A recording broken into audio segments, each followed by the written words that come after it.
ASMR Retro Forever.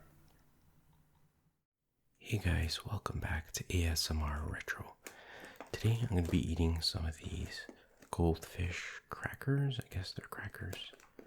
And these are Star Wars limited edition Goldfish cheddar crackers. You can see it's got the Yoda Baby Yoda.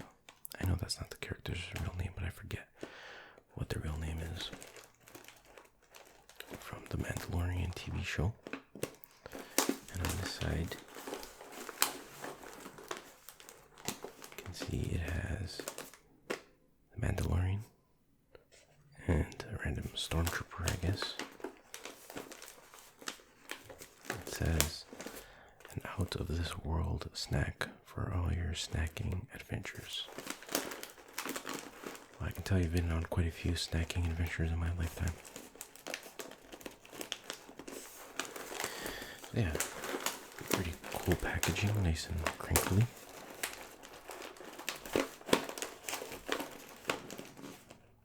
So yeah, I'll be eating these and I'll maybe sharing some random thoughts on some of the latest Star Wars shows. Before we do that, let's take a little bit of a closer look at the packaging.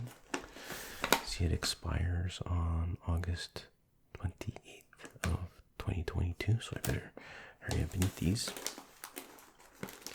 Time's running out for that. Baked snack crackers, so yeah, I guess they qualify as crackers. 180 grams. Let's take a look at the side here. Ingredients: enriched wheat flour, cheddar cheese, milk, bacteria culture, salt, enzymes, and annatto. I don't know what that is. Vegetable oil, soybean, canola, and or sunflower. So they don't even know what kind of oil is in their own product, I guess. Salt, sugar, yeast, seasoning, contains paprika, celery, onion, autolyzed yeast extract, whatever that is. Mandalorian, I'm getting monocalcium phosphate, ammonium bicarbonate. Wasn't that the thing that Han Solo was frozen in? I think so. And baking soda. Snack across the galaxy. And there we can see, if you can see that, it has the different shapes. The Mandalorian. Oh, Grogu. That's Baby Yoda. And the Stormtrooper. So it's got all your favorites. Let's check out some of the nutritional facts here. Do not purchase if bag is opened or torn. Oh man, that's my favorite way to get it. But okay, no, seriously, there is. So this is per half a cup, 30 grams, 140 calories. Fat, it's got 7% for daily value. Saturated 1 gram, trans 0 grams. So what does this mean? 5%? I guess it's 5% saturated. I don't know, bro. Carbonate, carbohydrate. No, what is it? Whatever. Anyways, carbonate, 20 grams, consisting of 1 gram of fiber, which is 4%, and 0 grams of sugar, which is 0%. Okay, 3 grams of protein. That's not bad. I don't know, making all this stuff up, if whether it's good or bad. I don't know. I'm not a nutritional luminist. Cholesterol, 5 grams. Sodium, 220 milligrams, which is 10%. Potassium, 50 grams, which is 1%. Calcium, 40 milligrams, which is 3%. And iron, which is 7%. And we got a star here. We better check this out. 5% or less is a little. 15% or more is a lot. What is that star referring to? Well, let's start there. So I don't know, bro. Pepperidge Farm. Pepperidge Farm knows. Incorporated. And Norwalk, blah, blah, blah, blah. Okay. Cool.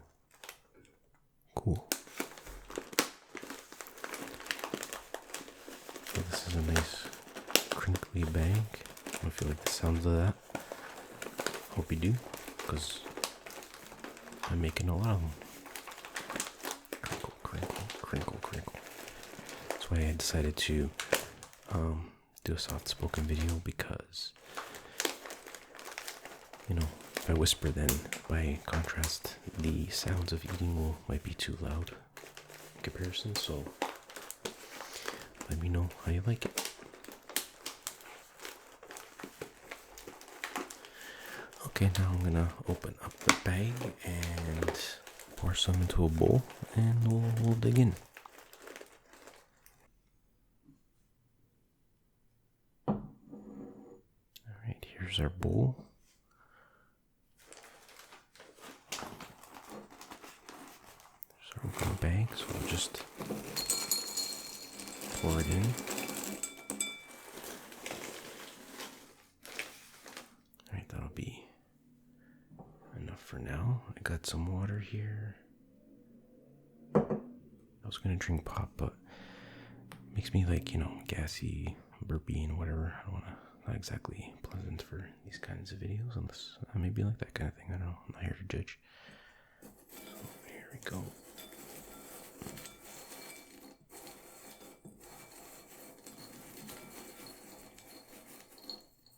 What did I get? Looks like a baby Yoda. I guess that's supposed to be him in the little basket thing or something. Looks like a little insect or something upside down. But alright, let's try one.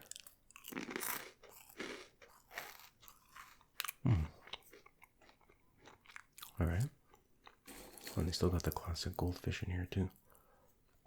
If you can see that.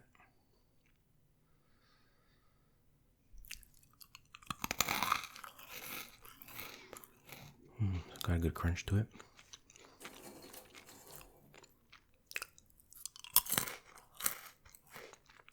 Not bad.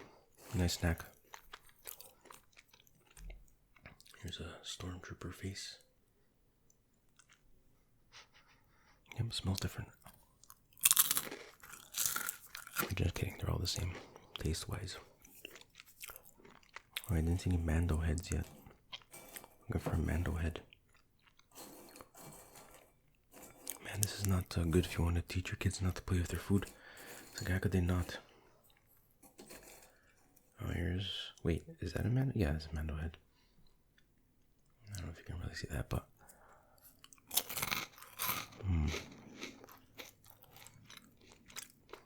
This is indeed the way. Or whatever he says. Very enjoyable snack.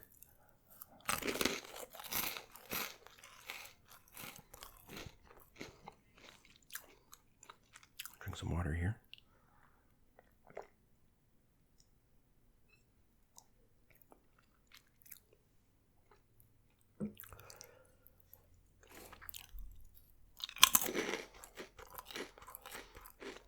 So yeah, like I said, I'm just gonna ramble, I guess, about what I remember from the Star Wars recent shows. Well, recent everything from The Mandalorian. I enjoyed them. Mandalorian was a pleasant surprise. I didn't really think one way or the other about it. I was pretty indifferent going in. But I liked it a lot. I think a lot of people did too. It was familiar yet different, you know what I mean? So finally they're telling a different story. Kind of got tired of the same old, oh, there's this big massive thing in space that's going to destroy everything and we have to blow it up type of storyline. This is very different. Now, I haven't watched it since I first watched it, when it first came out, so I don't remember all the details, but It was very enjoyable. It was, how do I describe it? But I do remember the Mandalorian character he found, or for some reason he came into contact with this Baby Yoda character and kind of grew attached to it and blah blah blah to protect it. Something like that, bro. That's all that really matters from a storyline perspective. But it wasn't overly complicated.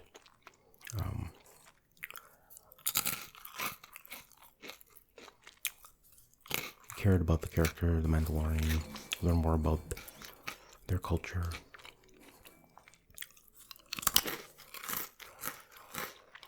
And then, of course, I think, there was 2 seasons, right?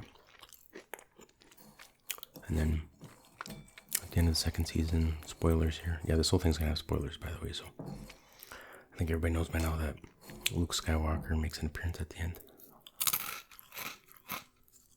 Which is cool. Even though the CG they used looked pretty goofy, I have to admit. I mean, it's impressive in one way, but on the other hand, it looked kind of silly. I wish I don't know why they just can't use like deepfake or something. You see better deepfake on YouTube and stuff like that. One in particular I remember seeing was somebody deepfaked Jim Carrey's face onto Jack Nicholson's face in The Shining. And man, you can't even tell. It's like, holy crap. I mean, granted, they do have similar facial expressions. Especially Jim Carrey has a wide range of, the elastic face thing going on. But still, they could have just got someone who looked like Luke and then deepfaked Luke's, Mark Hamill's face on there. Right? That would have been better, I think. But whatever. Oops, I dropped one. I'll get it later before my dog does. But still, I was marking out when I saw Luke. And that's a wrestling term, by the way, basically meaning fangirling, fanboying, whatever you want to call it.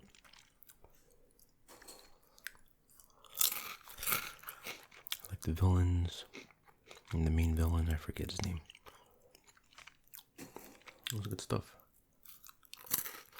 Oh, and I like they used a lot of practical effects, but also like, instead of a green screen, they used like I don't know what they call it, but it's an actual screen. So that way the actors know what's behind them and what they're supposed to be reacting to in real time kind of thing. And it worked great. It worked very well.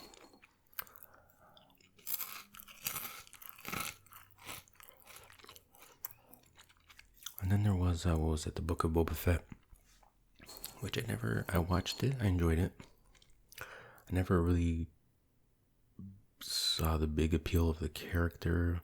I mean, it looks cool. He always looked cool, but he was barely in the original Star Wars movies. People went nuts over this guy. But it was a good show. Not as good as Mandalorian. The problem was I wasn't sure if I was supposed to like or hate Boba Fett. Like sometimes I felt like he was a villain. Sometimes it didn't. So the other criticism would be that, well, you do end up growing to like the character, I guess.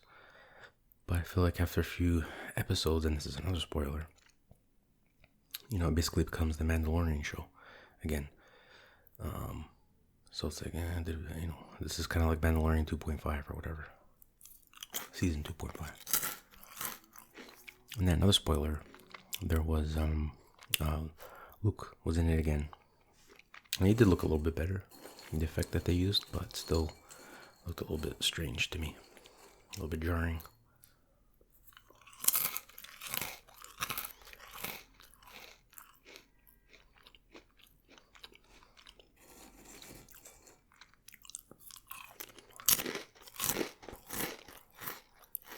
And then, what's the latest show? Oh yeah, Obi-Wan.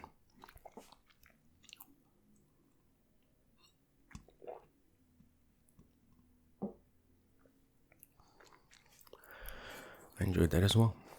I know some people didn't like it, said it was stupid. I liked it. It was entertaining. The action scenes and the fight scenes were great. At first I thought, oh man, they're gonna make Obi-Wan like a huge wimp. And oh yeah, but like I said, spoilers coming up, but he eventually, gets his powers back and has some great sword fights with none other than Vader. Especially the second one was really good. It's kind of stupid how the fight ended though. Like he defeats Vader essentially, and then he just, Vader's like, oh, you didn't kill Anakin, I did, blah blah blah, and then Obi-Wan just leaves him there. He just walks away. I'm like, maybe you should have finished him off there, but other than that, is it safe to say that Obi-Wan's the greatest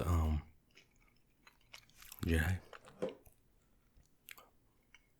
Maybe greater than Luke in some ways. I mean, he defeated Anakin twice. He defeated Vader twice, I should say. And he defeated General Grievous. What else did he defeat? Oh, what's his name? Darth Maul. I mean, yeah, technically he didn't die, but he defeated him.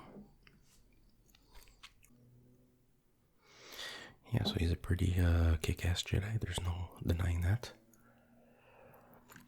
There was even... I like the Grand Inquisitor guy. Who was creepy as hell, but he wasn't in it that much. And then the third sister, or whatever her name was. I forget her name. But she was great. I liked her as a villain character. It was so obvious, though, that she was going to be one of the younglings. That, the Order 66 thingy, but she survived, and then blah, blah, blah. It was pretty obvious, and that's why I made it kind of cringy in that scene where her and her troops or whatever are trying to break into that thing where Obi-Wan is, and then Obi-Wan's talking to her through the door, and he's like, wait a minute, of course. You're a youngling, or whatever. Like, he figures it out, but like everyone knows by then. It was kind of corny, I guess. I don't know. They could have done that better, I guess. The realization that Obi-Wan had at that point. One other things I found weird were like, not weird, but like Obi-Wan's trying so hard to hide his identity as a Jedi. Yet he's having a conversation with Owen, Luke's uncle. And they're just out in the open, and he's like, when he's of the right age, he's going to be trained or whatever. Like, they're just talking about this, like, out in the open, you know what I mean? Like, everyone can hear. I don't know. It was just weird that he would be exposing Luke like that so openly. But again, it wasn't a perfect show, but it was a good show. Little Leia, was great. She did a great job, I think. You can see her Leia-isms even when she was a kid. So that makes sense that, some people are like, oh, she's acting, too bossy or whatever. Well, yeah, she's a princess, right? So, and that's basically what her character became. So it makes sense. And there's some touching moments there with her and Obi-Wan, especially at the end in the last episode. So, I don't know, I thought it was very enjoyable. And again, it's different. It's familiar yet different. Like, it's so nice not to hear all the Star Wars theme songs that we're so used to hearing. It's like, give us something new, audibly. I don't know. From a sound perspective, visual perspective, just give us, something a little new yet familiar. That's all you gotta do. Not that hard. But yeah, I'm looking forward to the next. I don't know if I'm guessing they're gonna make season 2. I don't know. We'll see.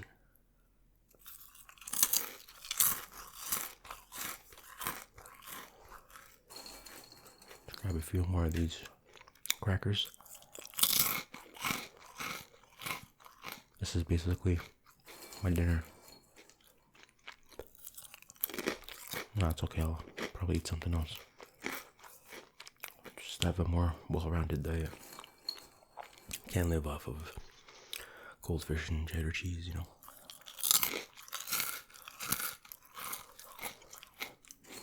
I have some nachos in there too somewhere.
Alright guys, I hope you enjoyed the video. Hope you found it relaxing. And I'll see you guys next time. Take care. Bye-bye. ASMR Retro Forever. Hey guys, welcome back to the show. The other day I was walking in the supermarket, or the grocery store, as I call it, the food dispensary. But anyways, I saw this cereal on the shelf. It is, well, it appeared to be Superman cereal. As you can see, Superman. You can see the cereal, but in the corner you can see it's Captain Crunch DC cereal. So it's basically Captain Crunch with Superman version of Captain Crunch. So I was like, yeah, hell yeah, I'm gonna buy that. I'm gonna make a video about that too. You know, it's been a while since I had cereal, but I was like, yeah, what the hell, that'll be fun. And it's definitely going to be like super crunchy, so if you like the crunch, then I'm guessing this is going to be the video for you. Now, if you just, first I'm going to talk about the box and blab on a bit, and then I'm going to eat it later on, so if you just want to skip ahead, you can use the timestamps in the description below. But yeah, let's just take a look at the box here for a bit. As you can see, you got the Man of Steel over there. You got the Superman logo here, the berry flavor. And yeah, you got the little cereal here with the milk splashing everywhere. And the cereal itself, I guess, is supposed to be the symbol, I guess. And there's yellow ones, red ones, and green ones. It looks like those are the only three. Or maybe it's supposed to be blue. I don't know, maybe it's supposed to be kryptonite. Maybe there should have been like far less green, but it's like tastes bad to represent, kryptonite is bad or whatever for Superman. Yeah, so you can see it's 110 calories per serving. What's considered a serving is highly debatable, but it's 270 grams. Oh, that's the suggested serving is 270 grams. Can't talk today. Okay.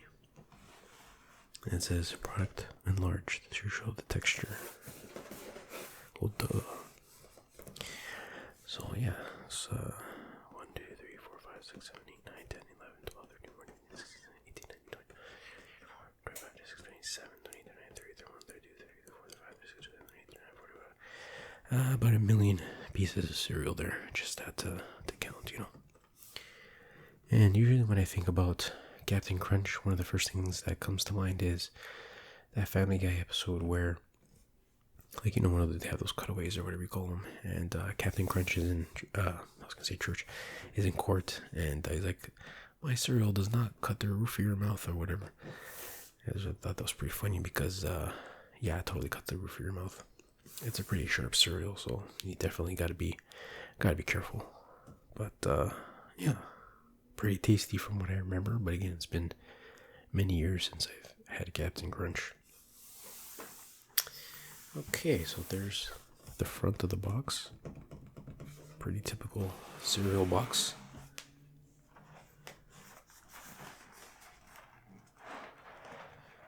Here's definitely cereal inside there.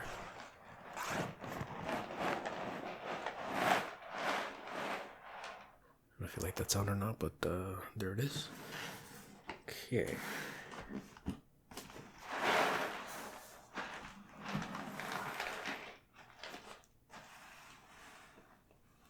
And there you get the back. And forgive me if I'm wrong, but that's Supergirl? It's not Superwoman, is it? I don't even know if that character exists, but like I said before, I'm more of a Marvel guy, so I don't know that much about Superman, or DC in general, but even though I grew up with the Christopher Reeves Superman movies, which are fantastic, obviously, but I'm not super knowledgeable about it. But yeah, just basically an alternate cover, so to speak. So that's pretty cool. You kind of get 2-in-1 there. Okay.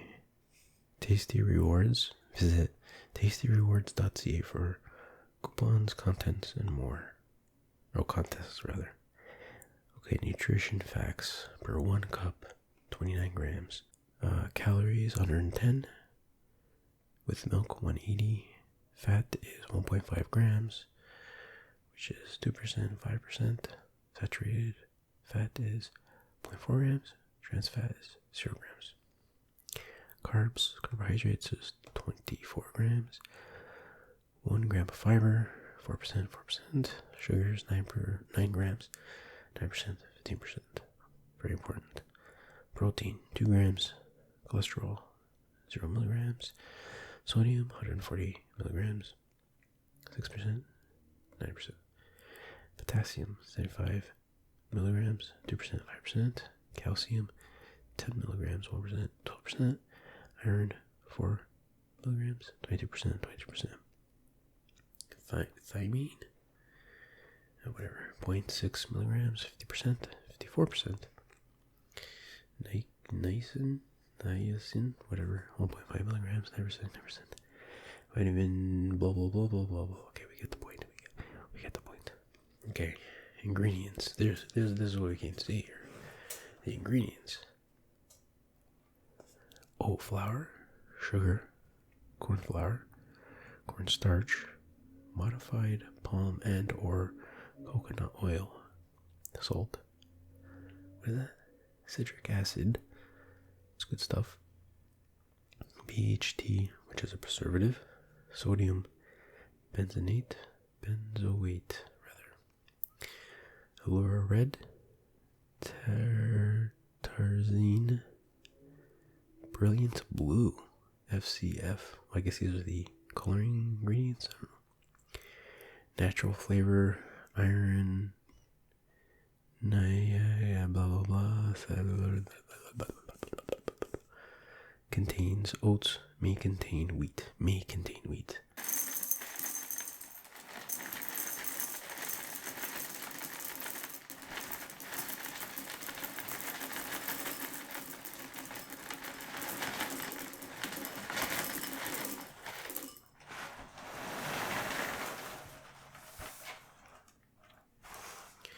Okay, it's a nice looking, colorful cereal. Let's give it a sniff. Ooh, very, very sweet indeed. Very fruity.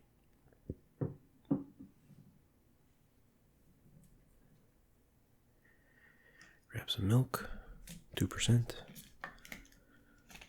Right.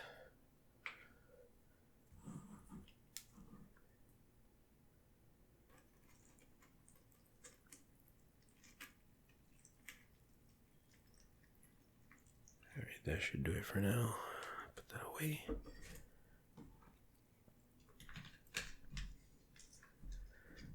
And I'll put that over here. Boom. Okay. Alright. Look at that. See if you can hear it crackle.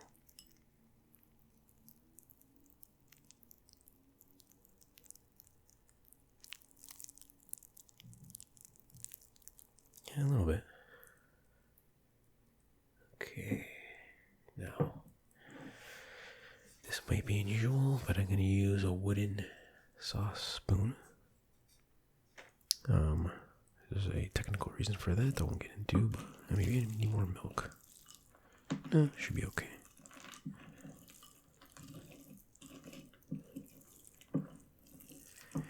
Alright, got a nice scoop going. Alright, here we go. Let's dig in.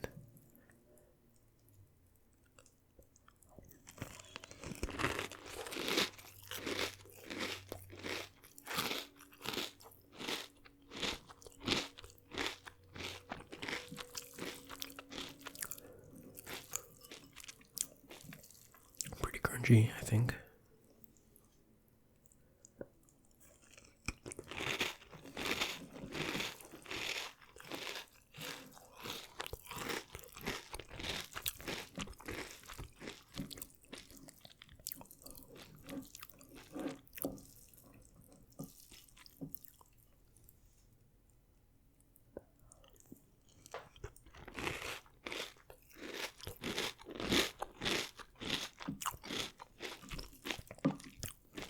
Drop some on the floor. I'll have to pick it up later.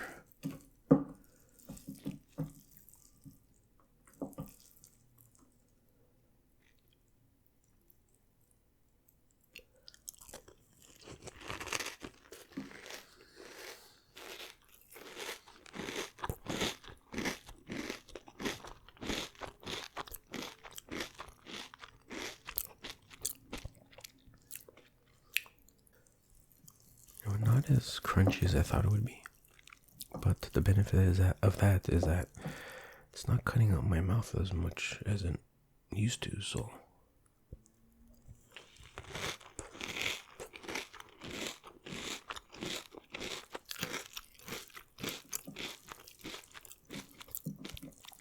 As far as taste, definitely tastes like Superman. No, I mean, it tastes like berries.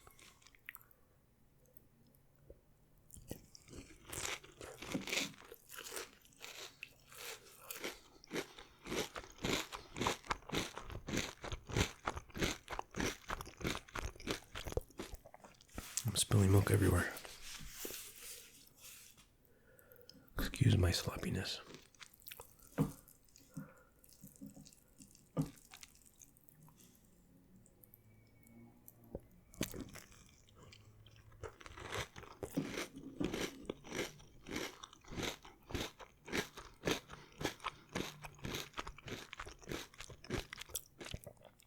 Very awkward angle to try to eat and film at the same time, but it's okay. I'll make do. Let's grab another scoop here.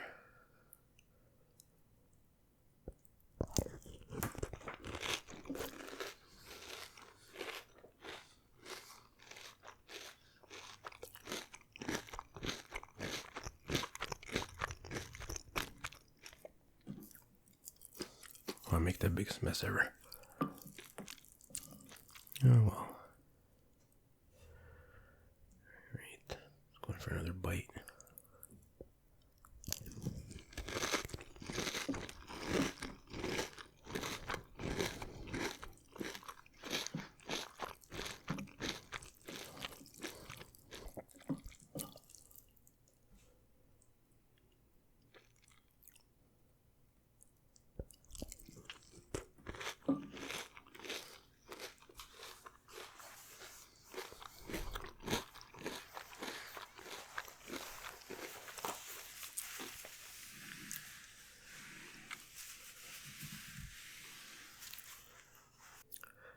Alright, bit of a closer angle there.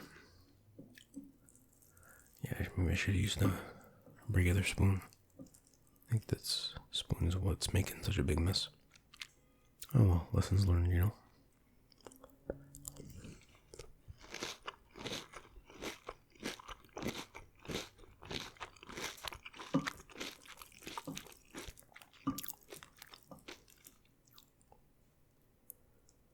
I'm just gonna fall as soon as I try to take a bite. Yep.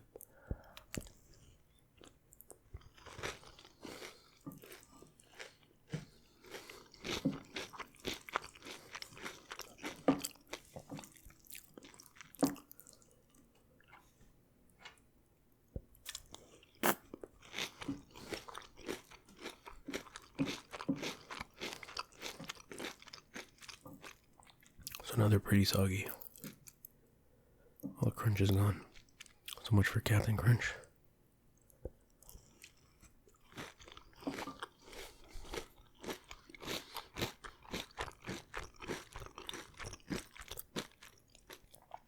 And the taste is nothing to write home about either.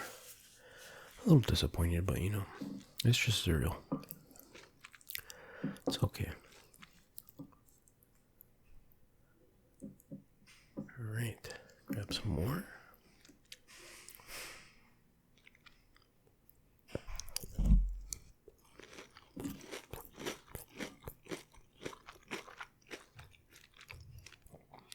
Well, I should have worn a bib. Alright, this is what I'm going to do. Set that down for a second. I'm going to do it old school style.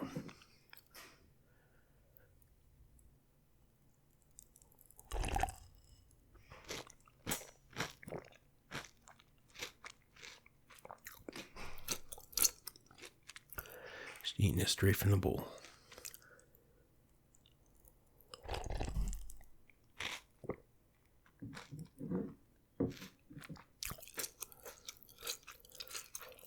It's like they did in the caveman days.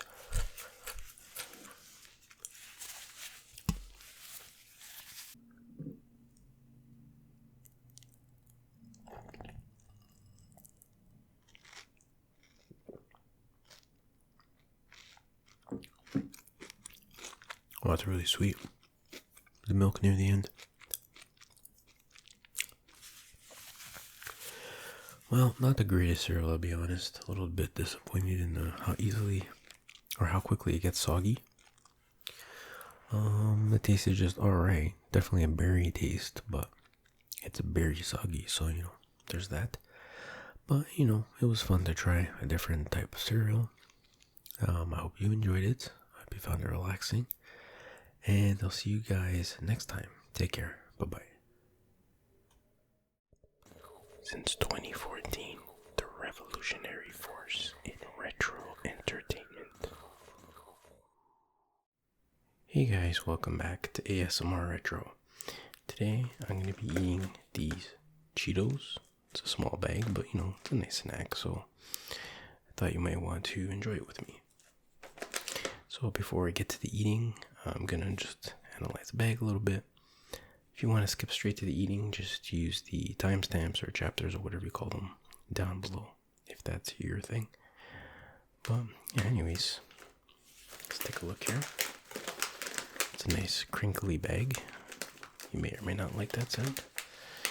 But you can see the nice Cheetos logo. This is crunchy, croquant. What's that? No, I'm just kidding. It's French. I'm way up here in Canada where we do the French thing, It's all good. There's a little bit of glare on the bag there, but let's see. Yeah, whatever. I'm trying my best. There we go. You see Chester Cheetah there, the mascot. And you see the different Cheetos. And you see the spots. It's got all kinds of spots. And yeah, he's skateboarding for some reason. Because that's what I do when I skateboard. I eat Cheetos, I guess. He's got his helmet on. He's very responsible. Of course, he's got to have the shades on. He's got to look cool. Looks like he's got earbuds on. I don't know how safe that is, but... And what is in his hand? I don't know what that is. But anyways. Oh, that's his foot, though. My bad. Okay. And... here's the dangerously cheesy, so be careful if you have some of this. It is dangerous. And it says, made with real cheese. It's good. And what else? It says, guaranteed fresh.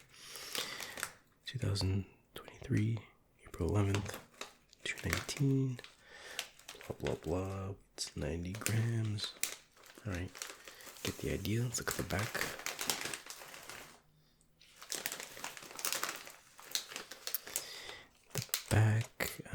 Let's see, nutrition information per one package, 90 grams. Calories, 510.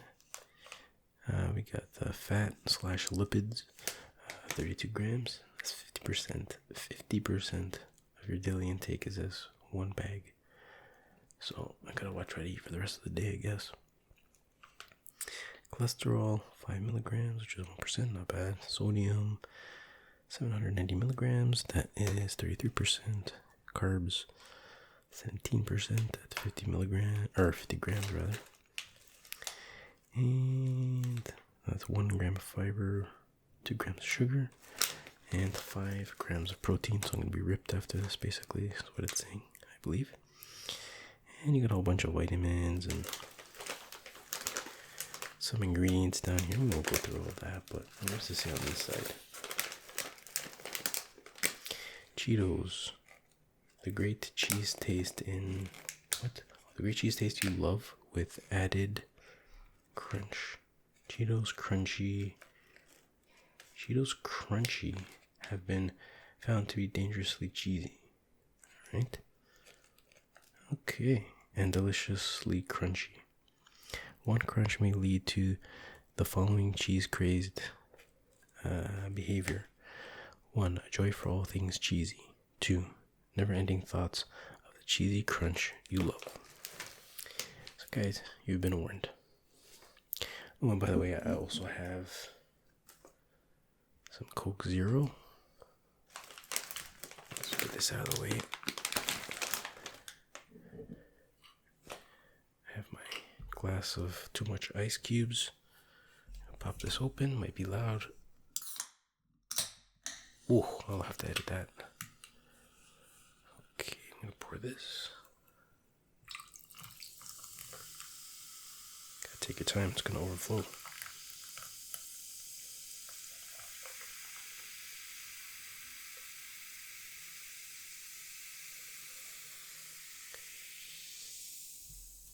Alright. Some fizzy sounds for you. Get this out of the way here. Okay. Okay, put my bowl down there. And let's dump all the Cheetos.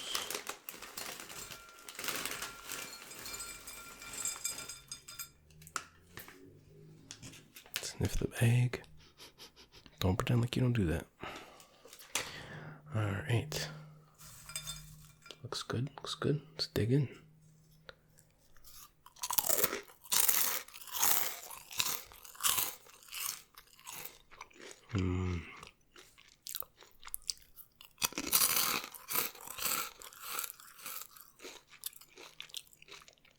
Oh yeah.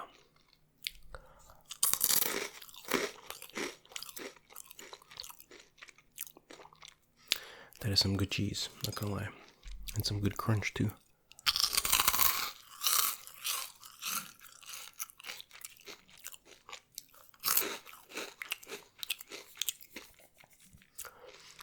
When I picked these up, I was in the what do you call it, the checkout line, and I saw the this on display.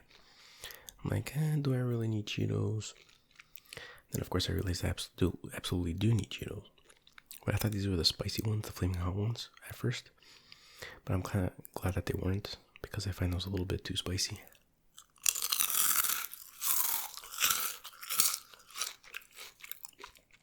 I do like them though, but then my nose would be running and stuff during the video, and it just, it's distracting, obviously.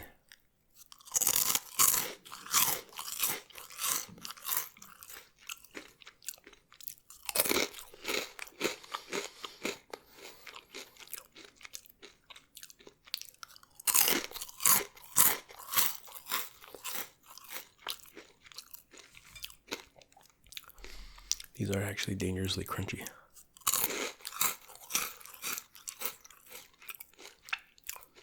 I'm seeing those dangerous peaks in my recording software at the moment.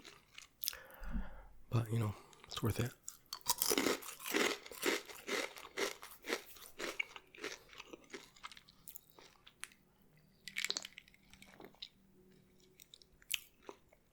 Oh yeah, it's good.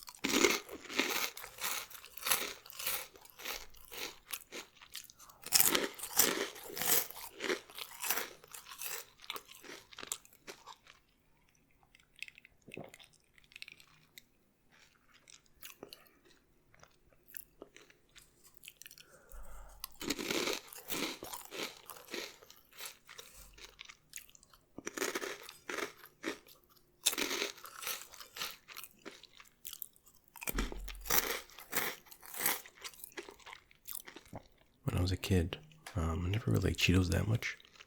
Like, I'd eat them, but they would never be my first choice or my second choice. They'd pretty much be my last choice in terms of snacks. I don't know why I whispered snacks, but I did.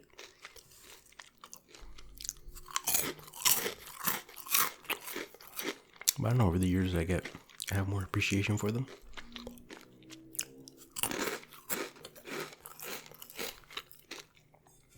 They still wouldn't be my first choice.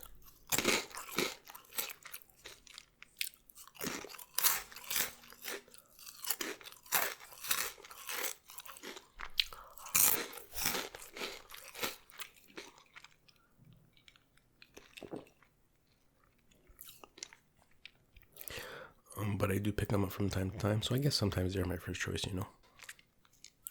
I think they just improved the formula over the years. I mean, these are the extra crunchy ones or whatever they're called, but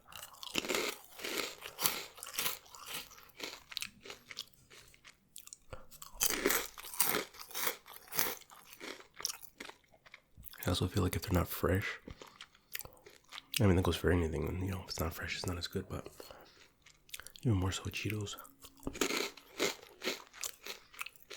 You can tell sometimes when a bag of chips or something has been on the shelf for a little bit too long.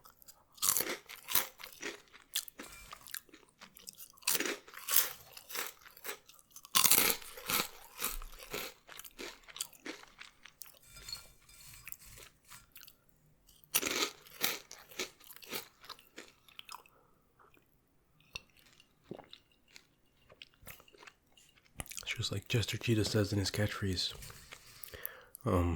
being cheesy is hard sometimes, or something.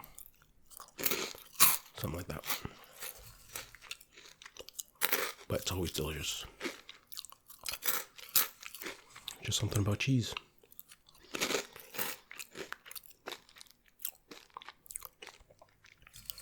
However much of this is real cheese, I don't know, but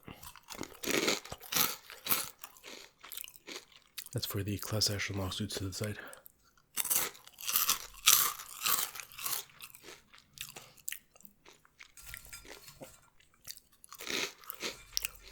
Man, I'm enjoying this way more than I thought I would.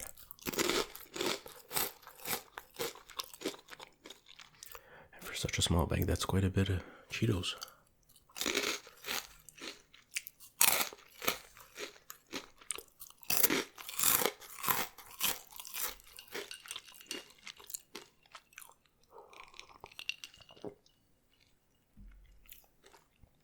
Pour me some more Coke Zero here.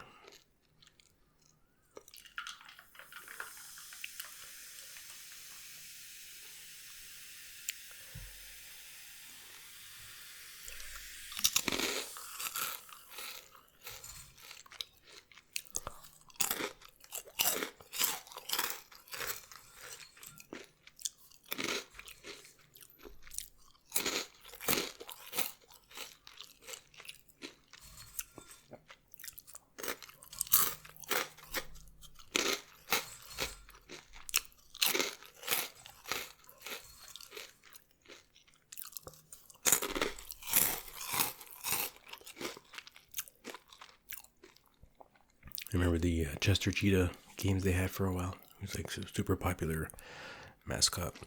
I played the Super Nintendo version. I'm sure there was a Sega Genesis version. Actually, I should play that game for the next video. But I probably won't.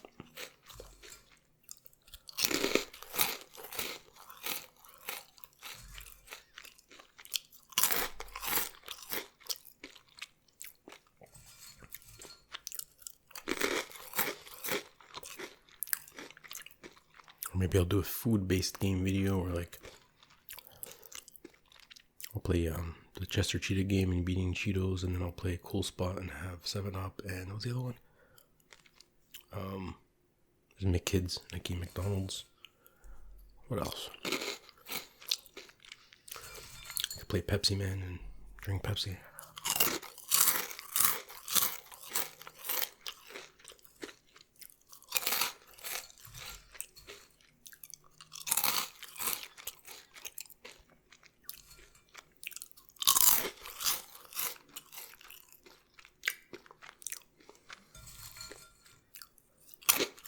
What other food-based games can you think of? There must be more.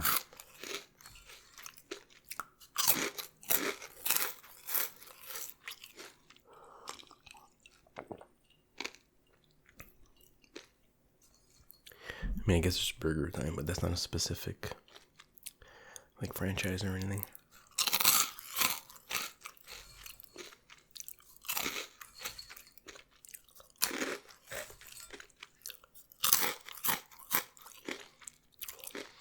Play Pac-Man and eat one slice of pizza out of a pizza. What else?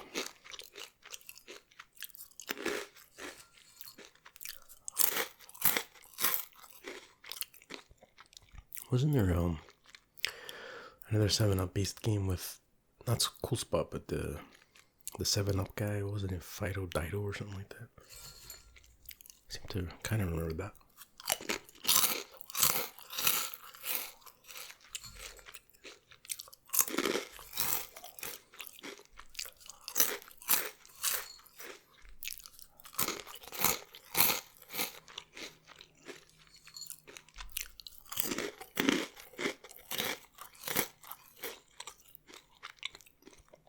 Surprised they didn't make a Taco Bell game with the Taco Bell dog.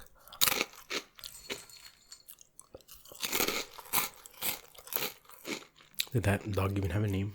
I mean, I'm sure it did in real life, but...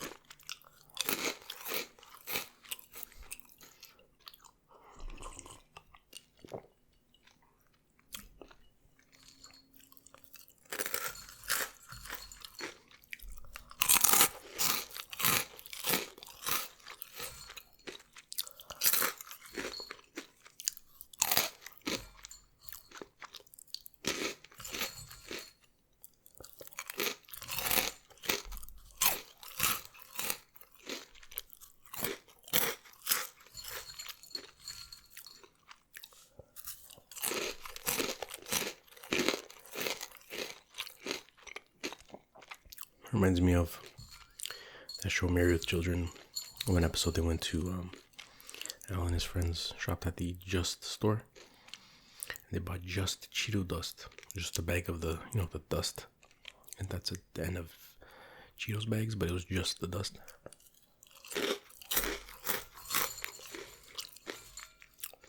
Which is kind of gross, but.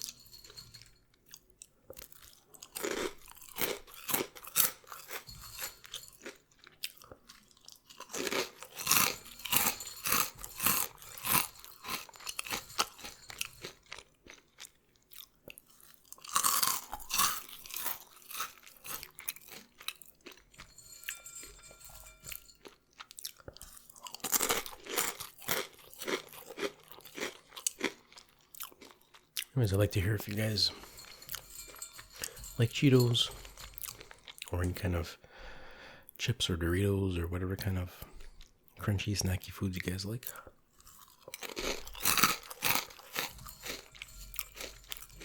And maybe I'll make a video about that soon. Maybe, maybe not. I don't know.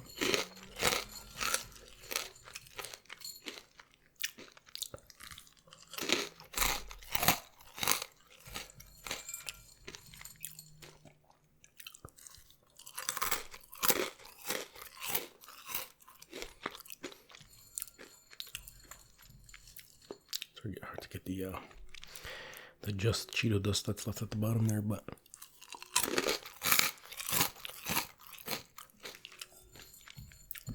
you gotta get it. Gotta get as much as you can. Oops.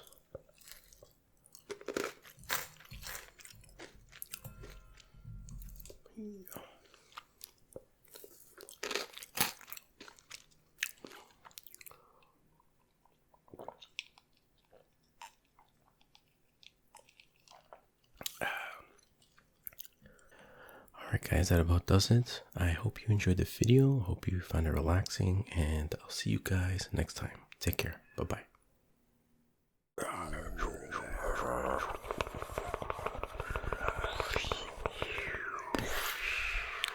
ASMR Retro Forever. Hey guys, welcome back to ASMR Retro.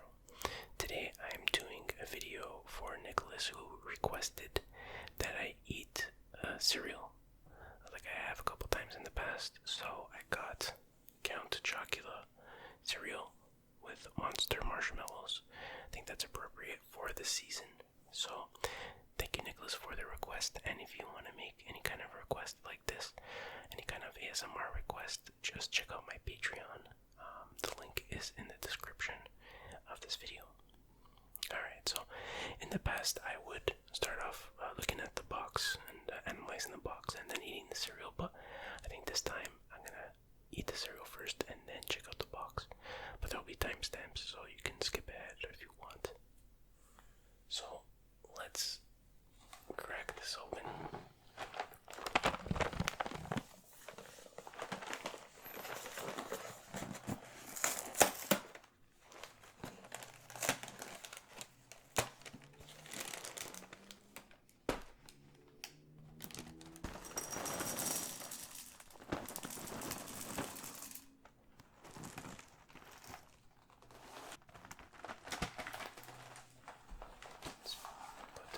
There. Okay, let's check it out.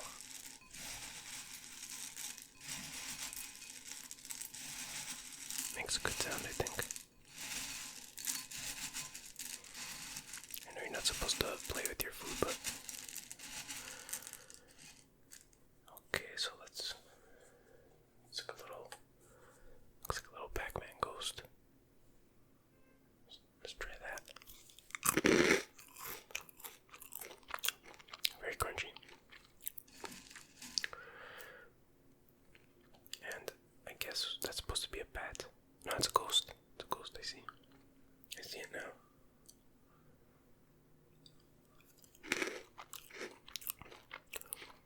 Delicious. And I guess this one's a bat. Maybe. It looks like a little car, but I'm sure it's supposed to be a bat. Very crunchy, very tasty. Okay, so that's good. Now I have my crunk cup, my glass of milk. So I'll pour a little bit on top. I'm not going to use too much milk, because then it just gets too soggy. See if you can hear a crackle.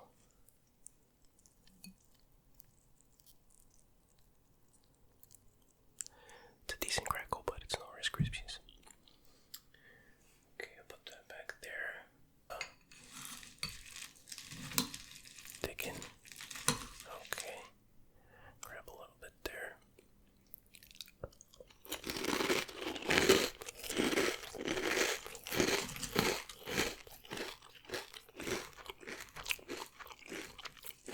Wow, it's really good, actually. This Count Chocula guy really knows chocolate.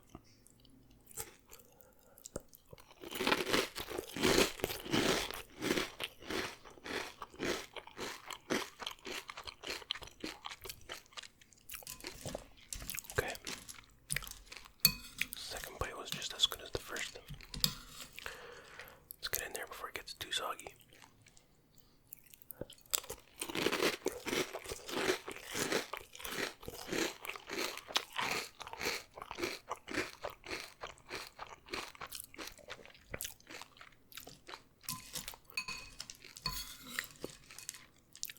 Oh yeah, it's a good one. It's gonna be good. I don't see any marshmallows in this spoonful, but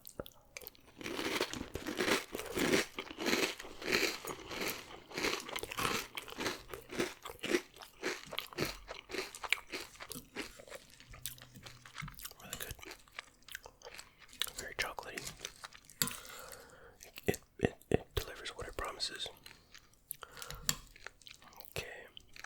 This one might get messy.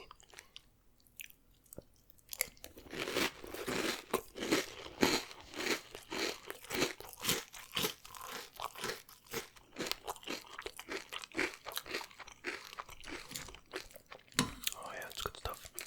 I'm kind of surprised. Didn't think it would be so good.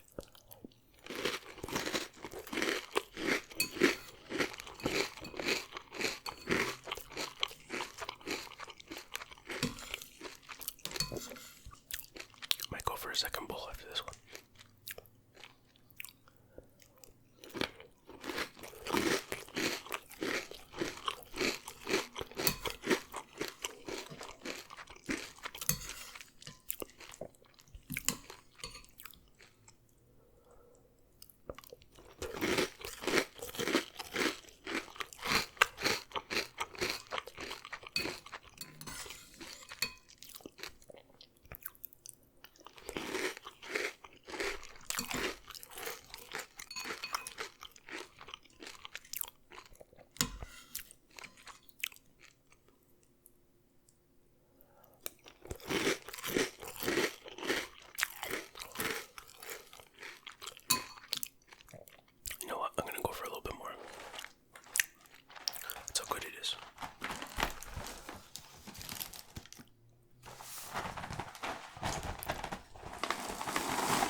Like I didn't see this guy over here.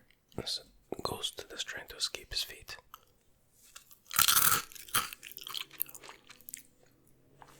You know what? I won't put any milk in this one. Any more milk.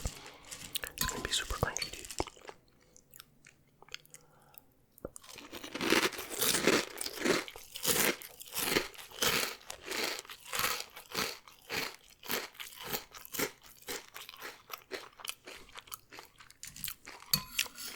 Amazing.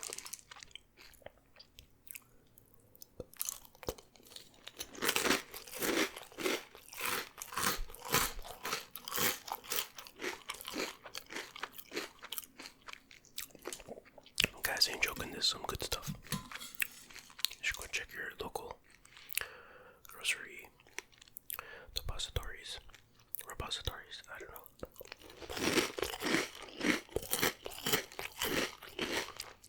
Suppository, maybe. I don't know, bro. I'm just enjoying this so much, I don't even know what I'm saying.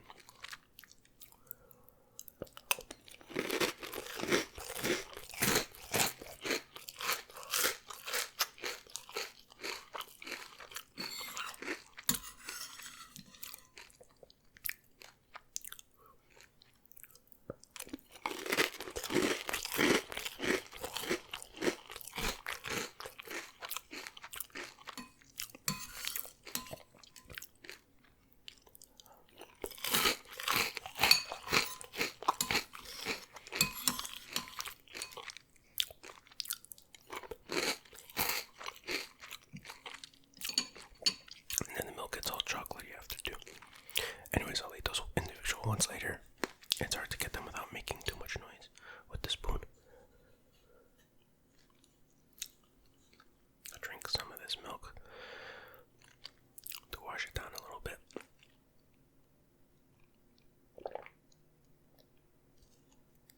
Oh yeah, it's good milk. Okay, now I'm going to analyze the box a bit, see what we can see. So there we go. Got the broski himself, Count Chocula. He's got the long nose, the one tooth. I guess that's why he had to become, a chocolate count instead of a blood count, because he doesn't have the teeth required to pierce anybody's neck. Or maybe he lost all his teeth because of the chocolate. I don't know, one of the two. So we got the title here, nice font, Count Chocula. And then there's, it says chocolate cereal with monster marshmallows. So that says, by General Mills, limited time only. And there's whole grain. What does that say? Sorry, that's too small for me to reach from this angle. Okay. We got a bonus cut out mask. So on the back, you'll see there's a mask you can cut out and wear. If, you don't have a Halloween costume, I guess. And that's what I think the limited time only thing is for. At first I thought, oh, this is a limited edition Count Chocula with like different marshmallows or something. But I think it's just, the cutout mask is limited time. I don't know, bro. So then you see the marshmallows, just blasting out at you. So from here it looks like there's only bad marshmallows. But I could have sworn I had a ghost marshmallow, but maybe it's just a malformed marshmallow. Maybe. I don't know. So yeah, there's the cover. Pretty cool looking. Oh, you got the little castle in the background with the moon and the bats. Bat. So yeah. Now let's check out one of the sides. Let's check out the back first.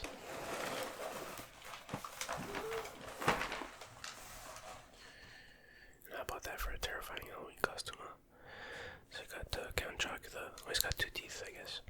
Like a beaver. Looking pretty happy, but also looks like he smoked a few, wacky tobacco cigarettes, if you know what I mean.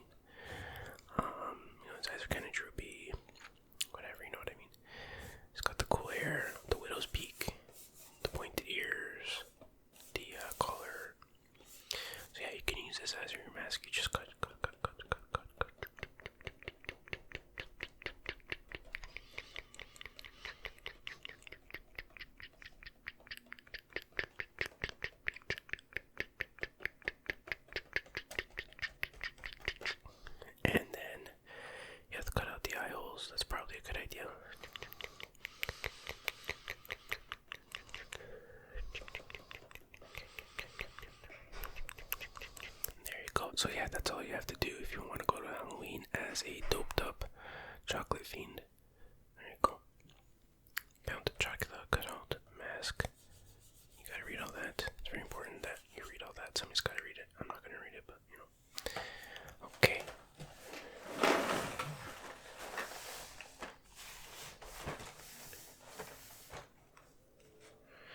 I'm not sure how well you can see this, but I think it's very important to read the nutritional facts. So this is per 3/4 cup, and it is, so the calories in the cereal only is 110. With the milk it's 170. 1 gram of fat. Cereal only is 2%. With the milk it is 6%. Saturated 0.2 trans, 0 grams. Okay, cholesterol is 0 milligrams. Sodium is 100. Why is this hard to reach within single? 135 milligrams, which is 6% and 8%. That's what carbohydrates, 24 grams for, it looks like 8% and 10%. 1 gram of fiber, 9 grams of sugar, and 1 gram of protein. Okay. And then vitamin A is 0%, 8%. Vitamin C, 0%, 0%. Calcium is 15%, 30%. Iron is 35%, 35%. Vitamin D is 0%, 30%. Vitamin B6 is 10%, 15%. Folate is 15%, 15%. Is 8%, 15%. Phosphorus. Should that be in cereal? 8%, 20%. Magnesium, 0%, 6%. And zinc is 0%, 6%. So there you have it.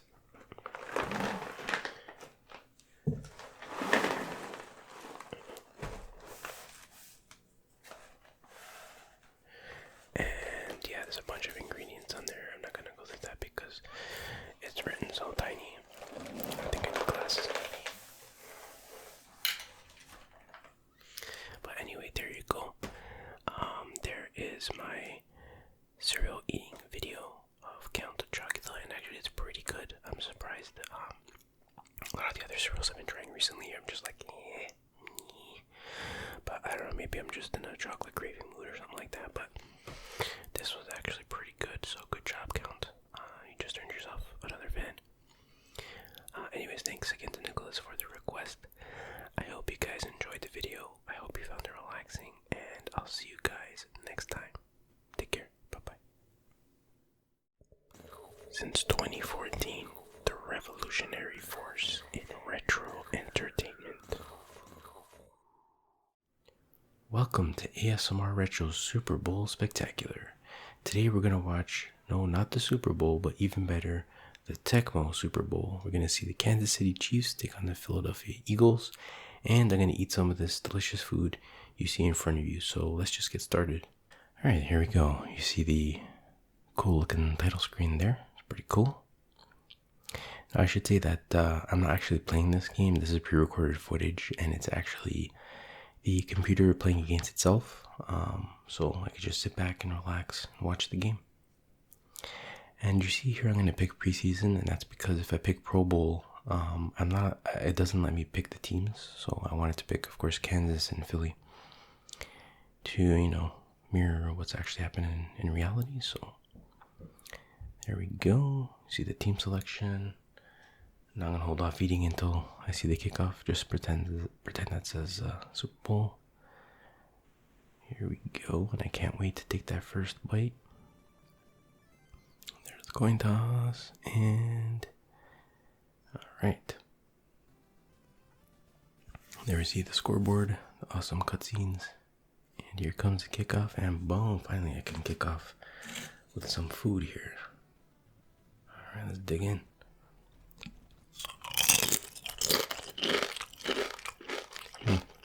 Oh yeah, it's good stuff. So in terms of food, these are the scoop Tostitos, good for, scooping. These are Takis. The flavor, I believe, is Nacho Explosion. And this is just generic root beer. And the salsa, careful, I don't wanna, I'll just tell you what it is. It's mango salsa by Tostitos. It's actually pretty good. It's just mild. Actually, it says medium, but it's pretty mild to me. All right, let's keep digging in here while we watch the game.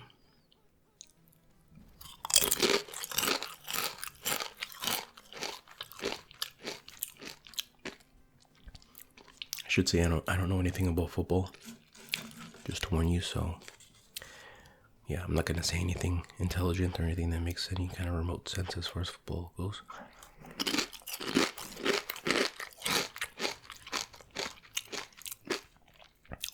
Although I did go to a CFL game once. It was pretty fun. I had no idea at first what was going on, but I was able to, after watching for a while, kind of figure out the rules. For the most part. I have a tacky here.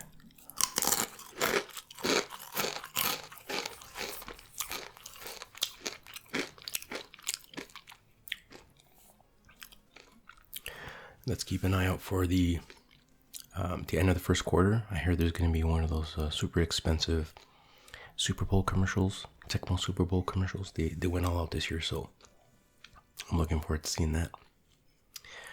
But yeah, this is a really good game. I did a lot of research in terms of what game I should feature in this episode, which football game, and I looked at a whole bunch of NES games and Super Nintendo games. And I was like, oh, this one looks pretty cool. I had heard of it before, but I never really played it, and I looked it up, and I see that there's a cult following for the game. So I'm like, oh, that's perfect. And apparently, to this day, people still mod the game and stuff like that. And this was the first game, I believe, not necessarily to have the NFL license, but to have the player association, whatever it's called, license, so they can have the names of the players and stuff like that. So that's really cool. I'm sure all these players are long retired by now. All right, we're getting close to the end of the first quarter. Can't wait to see that first ad.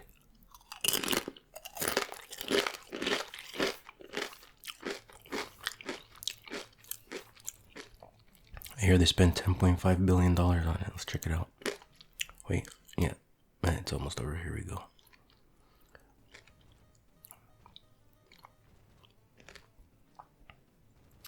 Okay, one last play. First down, there we go. Arnold Schwarzenegger, Chuck Norris, Bruce Willis, whoever this guy is. If you want to be cool, just like these tough guys here, there's only one solution. Product shot. Product shot, the only product for a real man. You don't know what it is. You don't know what it does. But it doesn't matter. Real man. Holy cow, that was an incredible ad. Whoa, that was just, yeah, I can see where they spent all the money on that one. All right, second quarter, 0-0, and boom, touchdown. Chiefs.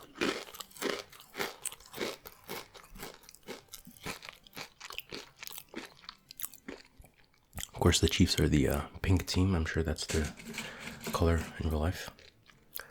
Yeah, I don't know why the colors seem weird in this. Like even the NFL logo, like whatever's red seems to be coming out as pink. Oh. Made a mess, so it was bound to happen. Let me adjust my mic a bit, get it out of the way. Whoops. Yeah, normally I wouldn't dip right into the jar of sauce, but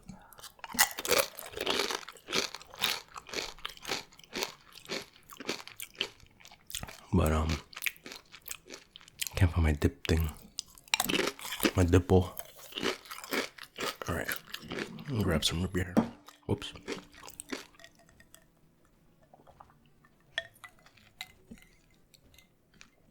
Oh yeah, that's good. So yeah, this game is pretty cool. I like the graphics, very colorful. The sounds are really good. Something like very, what's the word? Addictive? I don't know if that's the right word, but it's like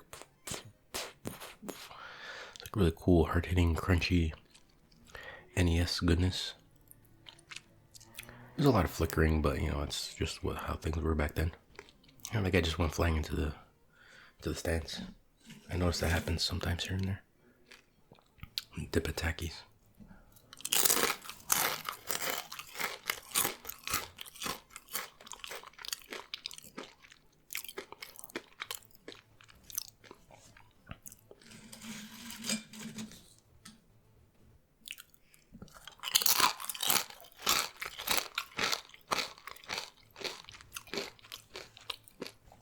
So what are you guys doing for the Super Bowl this year? Having any big parties?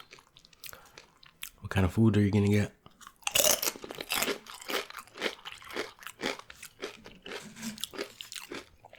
Mostly want to hear about the food part of it.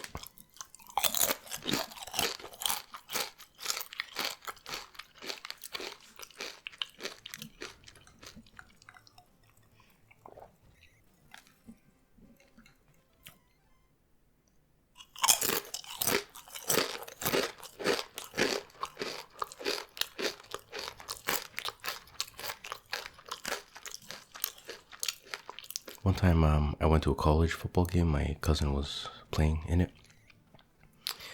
And I must have been like 9 or 10. And I remember going to the washroom, and then on my way back, it's like during the halftime or something like that. And then on my way back, the players were coming out of back onto the field basically, right? And dude, they almost like ran me over. I was terrified. I thought I was gonna like get squashed. Like they didn't even try to avoid me or dodge me. I had to like basically jump out of the way. These guys are nuts. But anyways, oh yeah, nice field goal, 10-0.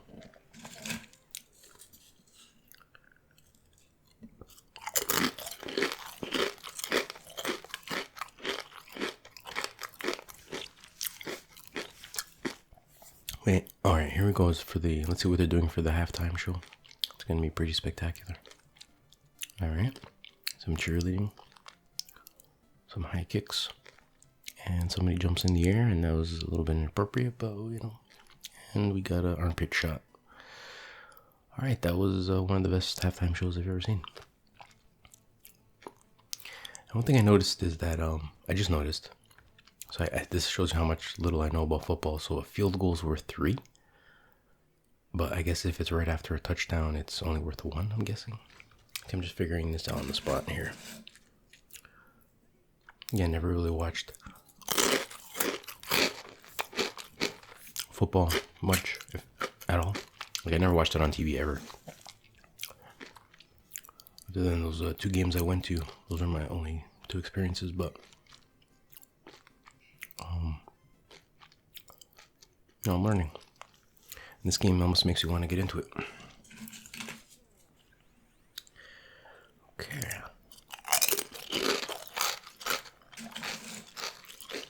Another touchdown, 16-0. Let's see if this is how the actual game goes.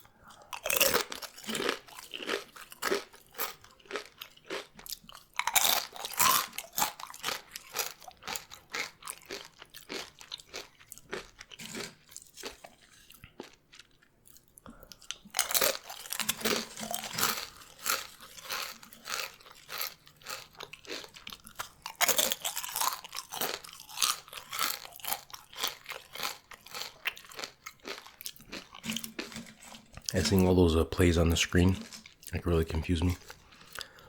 I would have no idea what to pick.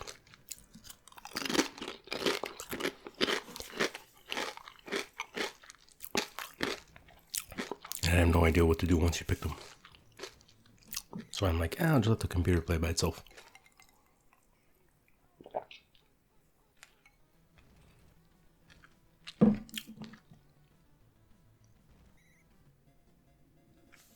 Now I doubt they have every player in this game. I couldn't imagine NES jamming that many names in here. Plus I'm not even really seeing that many different names showing up.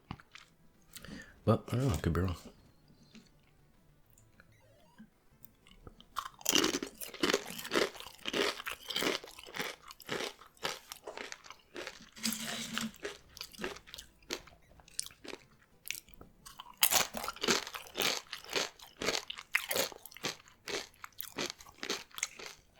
A lot of sacks happening.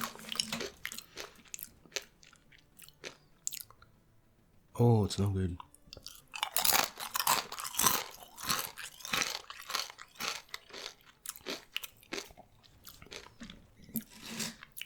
Another sack, holy crap.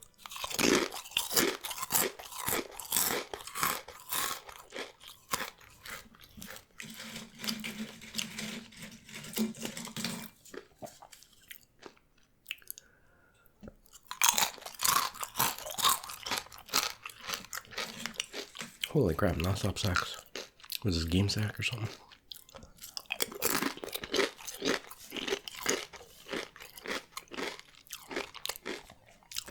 Love those little cutscenes.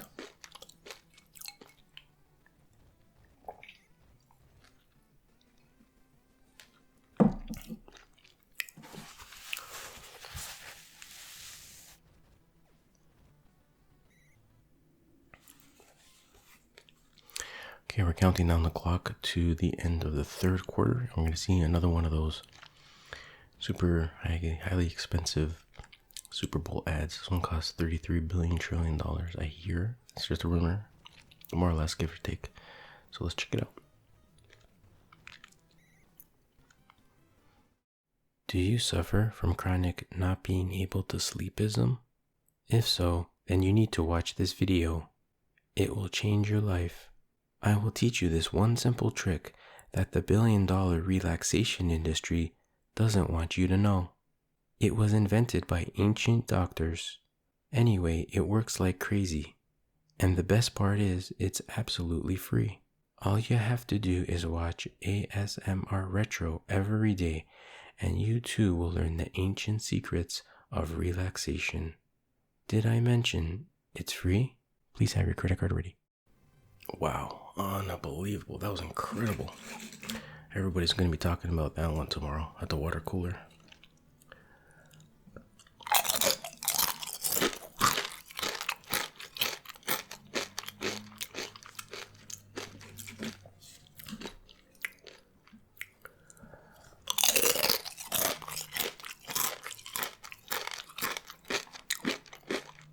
That guy just flew across the whole screen, across the whole field practically.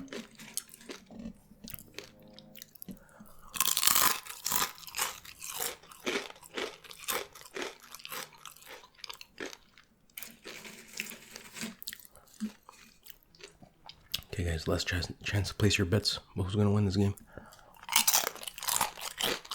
Oh, pass block.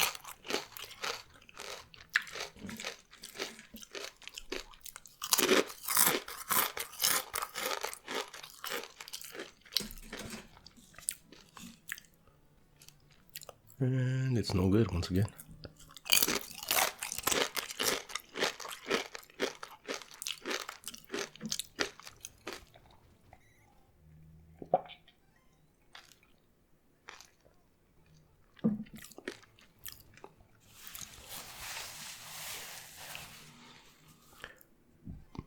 Alright, let's just keep digging away here.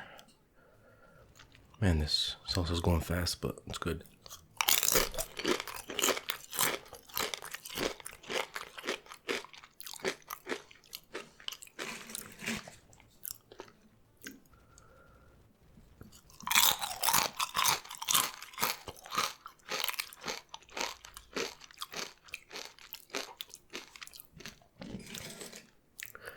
If there's any football fans who came here not knowing what ASMR is, he's probably going to be kind of confused, but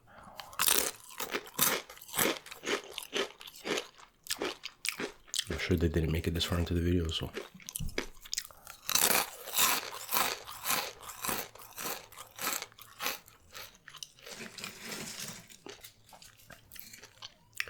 So yeah, I can't remember if I asked, but for the football fans out there, what are your favorite retro football games?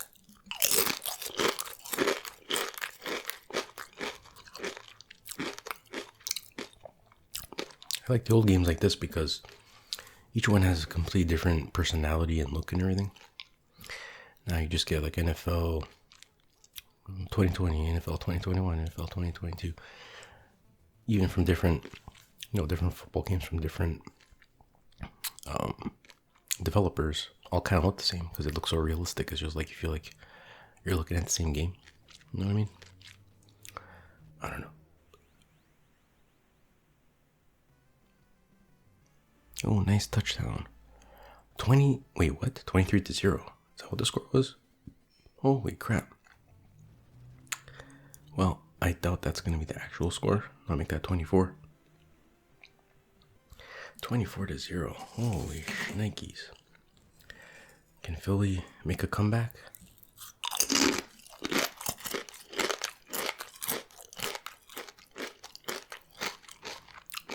Can they even score one touchdown? A field goal? Anything? Interception.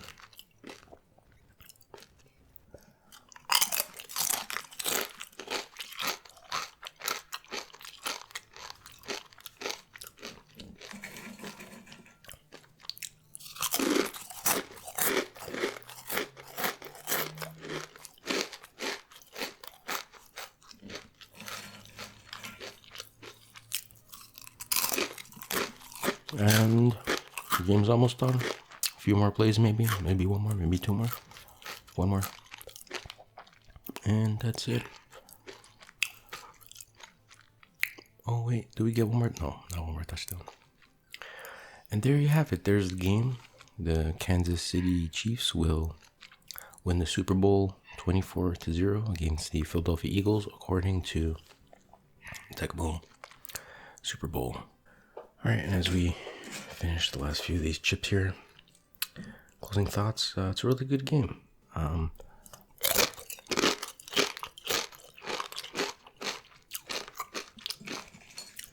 If I was a kid and I had the manual and everything and learned how to play, I could see myself enjoying that.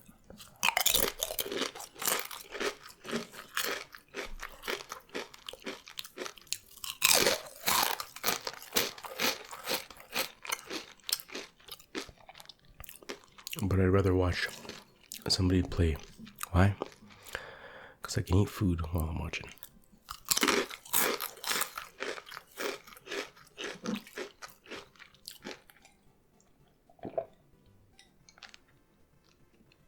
I don't really understand if you're playing two-player. Can't the other player see what player you're selecting and act accordingly? I don't know. I guess you gotta be quick so they don't see it. I don't know.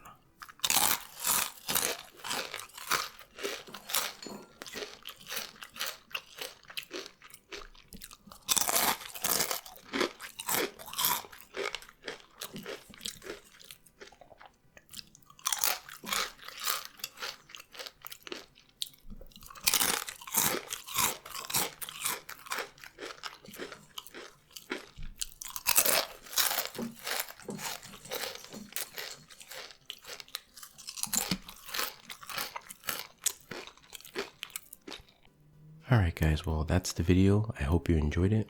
Hope you found it relaxing, and I'll see you guys next time. Take care. Bye-bye. ASMR Retro.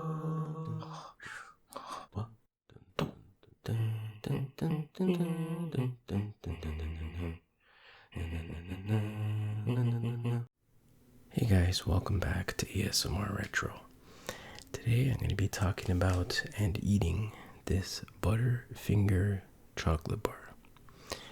Now, being as this is my September Simpsons marathon month, or whatever it is that I'm calling it these days, you may be wondering what chocolate has to do with The Simpsons. The answer is absolutely nothing. But on another more accurate hint, absolutely everything. No, as you probably know, but maybe not, Butterfinger had a ad campaign with The Simpsons where they made a series of commercials with The Simpsons in them. So that's why I figured it would make sense to, do a video about a chocolate bar. Now I know eating sounds is not everybody's thing, so I will try to warn you before I start eating it, but for those who like the eating sounds and you just want to skip to it, there should be a timestamp so you can, just skip right to it. Skip right to the mukbang. Is that what the kids are calling it these days? I don't know. But yeah, like I said, there was these Simpsons commercials, quite a few of them actually, advertising Butterfinger. And that's how I was introduced to the chocolate bar. I actually thought that Butterfinger was invented as a Simpsons merchandise type of thing. I wasn't very familiar with chocolate bars. I mean, my parents didn't buy me too many chocolate bars. They buy me other kinds of sweets, but and the occasional chocolate bar, but never Butterfinger. So I wasn't familiar with it at the time. So I just assumed it was some kind of Simpsons merchandise type of thing, because that kind of has a Simpsons look, you know, with the yellow and whatnot. So makes sense, I guess. But yeah, actually, the ads they started in 1988, believe it or not, on the Tracy Ullman show. So if you don't know The Simpsons, before they had this show, it began as a series of short cartoons on the Tracy Ullman show. It's kind of like a skit show, I guess. And I actually used to watch that, believe it or not, just for the Simpsons shorts. Yeah, I didn't care about the rest of the show. I was kind of maybe too young to really get it, but I definitely watched for those Simpsons shorts. But I didn't know they had the ads back then, the Butterfinger ads. That I don't remember. So the first, the series of ads ran from 1988 to 2001, and apparently they were brought back in 2010. And by the way, most of the information for this video I got from Wikipedia. I'll try to remember to put a link in the description. And speaking of which, I found a compilation of the Simpsons Butterfinger ads on YouTube, and I'll try to remember to put that link in the description too, because it's actually pretty cool to watch if you're a Simpsons fan. And if you haven't seen it, or even if you have and you want a dose of nostalgia, it's pretty cool. And kind of a side rant, it's also an interesting way to see like how the Simpsons have changed over the years, to see how the animation style has changed. Some would say for the better, some would say for the worse, but it's definitely changed. The older animation style, maybe not the first season or first few ads or whatever, but there was more, it's hard to explain, it was more crude, but at the same time it felt more like actual living beings. I don't want to say humans because they don't quite look human, but it's hard to explain, but it just looked like there were more living things, I guess. I'll just leave it at that. But then in the later seasons it became more like overly clean, overly polished, sterile. I don't know. Looks basically the difference between hand-drawn and CGI animation. Not to say one's better than the other, but it's definitely different feel. But anyway, that's a bit of a side rant. I probably talked about that in other videos too. But definitely check out those ads. It's also interesting in the very first ad, which aired on January 4th, 1988. At the end, Bart says, "It's Neato." And I'm like, wait, did Bart ever say Neato ever? Did any kid ever say Neato? I don't know. I don't think so. But then eventually he developed his usual catchphrase. It's like something like, "Hey bro, don't eat my chocolate, bro, dude," something like that. No, I'm kidding. It's actually, "Nobody better lay a finger on my Butterfinger." That was Bart's catchphrase. And one of the ads, like I said, there's way more Butterfinger Simpsons ads than I remembered, but there's like one or two I remembered so much. One in particular is when they're in a grocery store and Homer and Bart are racing towards the last Butterfinger, and Homer gets it first, but then he starts walking and then he bumps into a grocery shopping cart and the Butterfinger goes flying, and then Bart jumps. He's like, "Simpson going deep," and catches it. So that one I remember so much. I must have seen it a million times on, I don't know, whatever show I was watching. Kind of tattooed in my brain. What else can I say about it? And then the last commercial, let's see, first aired January 4, 1988. The last commercial first aired on April 21st, 2011. So it had a pretty good run. And I think in a few of the episodes of The Simpsons, they mentioned Butterfinger, had like a little Butterfinger joke or whatever. Or maybe it was a in-episode ad. But anyway, enough about the ads. Let's take a look at the packaging here. As you can see, pretty nice packaging. Got the nice yellow and then the blue font, Butterfinger.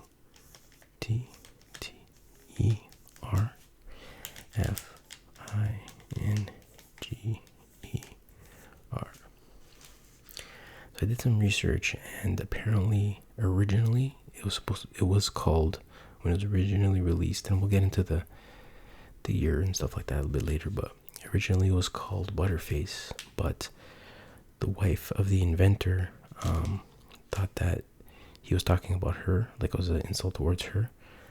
So then they changed it to Butterfinger. So I made that all up if you didn't notice, but feel free to spread that. Okay, so what else do we got here? So here's the main tagline, catchphrase, whatever you want to call it: crispity, crunchity, peanut buttery. Crispity, crunchity, peanut buttery. That's a tongue twister. Crispity, crunchity, peanut buttery. I feel like that's a good ASMR trigger phrase. Crispity, crunchity, peanut buttery. This particular package is 54 grams. I'm sure it comes in other sizes. It is indeed a candy bar, and you see peanuts. And then you see the bar itself being snapped in half. And let's see what else we got here. We got the R, means registered trademark, I think. There's a U, don't know what that means, and a D, I don't know. Means ugly dog, I don't know, something like that. And then here it says, let's see if we can see that, it says per bar 250 calories. So that's a nice healthy snack, I think. Gives you all the calories you need for a few minutes. Let's see what else it says on here. Natural flavors, no artificial colors, gluten free. Oh, that's good. See, it is healthy. It's gluten free, and we have a BBMA, best. It's not best before best. I don't know what that means, but it's 2022 January 2016. Oh, I don't think it's gonna last that long. It'll be devoured shortly. And we also have the trademark there. If I don't mention the trademark, I can get in a lot of trouble because it is trademark. So crispity, crunchity, peanut, buttery, trademark, TM. That's what that means. Okay, what else do we got here? Let's inspect. Oh, there's a whole bunch of stuff under here. Oh, it's got ingredients too. Okay, cool. I never noticed that before. It's hidden for some reason, almost like they don't want you to see it. Ingredients. I don't know if you can see that, but I'll gladly read it for you. Glucose syrup, sugar, peanuts, modified palm kernel. Yeah, usually, like when I don't always eat palm kernels, but when I do, I usually like them to be modified. It's just me. It's an old family recipe. Milk of the skim variety, powdered milk, of course, for the extra powdery taste. Peanut flour, cocoa powder, milk powder, salt, soy lecithin. I don't know what that is. What else do they got? It's good stuff. Flavoring, color, contains milk, peanuts, soy. Not bad. Oh, sorry, that was probably out of frame, but that's okay. And then you got these circles here. What's the deal with these circles? You have a black one, a blue one, another blue, white, red. I don't know, bro. I don't know. Means something, I'm sure. Well, I guess I can call this number here. It says questions and a phone number, so maybe I'll call them, figure it out. Okay, and then you have nutritional facts. Nutritional facts per 1 bar, which again it says 54 granules, aka grams, calories 260. Wait, didn't it say 250? Where did I see that? Oh, it was here. Oh no, I guess I misspoke. If I said 250 before, I misspoke. But anyways, so let's see amount. So fat, 11 granules, 16%. Is that good? Is that bad? I don't know. Standard, wow. Saturated, 5 Grinches, 25 percentiles. Trans fat, 0 grams. Cholesterol, 0. McG, 0 cholesterol. That's good, I think. Sodium fluoride. Sodium is 150 milligrams. Sounds like a lot, bro. Sounds like a lot for a chocolate bar. I don't know. 6 grams. Or no, 6% rather. By the way, hashtag not spawn. That's what kids are saying these days as well. I don't know. I've heard that before. I don't know what it means. But anyway, carbohydrate, 35 grams, 12%. Fibre is 6% at 1 gram. And the sucrates, aka the sugars, are 22 grams. And the protein, this is what I'm talking about. Gotta hit the gym with the proteins. Good protein bar. It is 5 grams. And then, as we see here, we have more information. That's very, very detailed. I think you can see that now. Now that I moved it in frame, it is vitamin A, 0%. That's what I like. Vitamin C, 0%. Just what my doctor said I should be having per day. Calcium is 4%, not bad. And iron man is 6%. 6% Iron Man. Alright, enough of that. Let's get on to business. Now I'm going to be opening the package and taking a few bites. If you don't like eating sounds, now is your time to log off. Alright.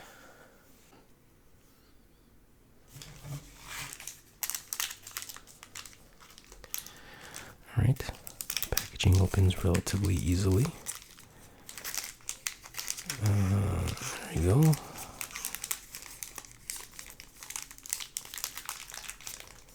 Oh, I'm gonna make a mess on my chocolate. Not my chocolate. I'm gonna make a mess on my wooden board here, but that's okay. Okay, so there it is. That's what it looks like. Typical looking chocolate bar, I guess. Kind of flat compared to some other bars. There's a bit of a wavy texture on top. And I'm gonna take my first. Oh, I can already. Oh, do you smell that? Take a whiff. Oh yeah, that's good. I can smell the peanut butter already. Alright, let's take my first bite.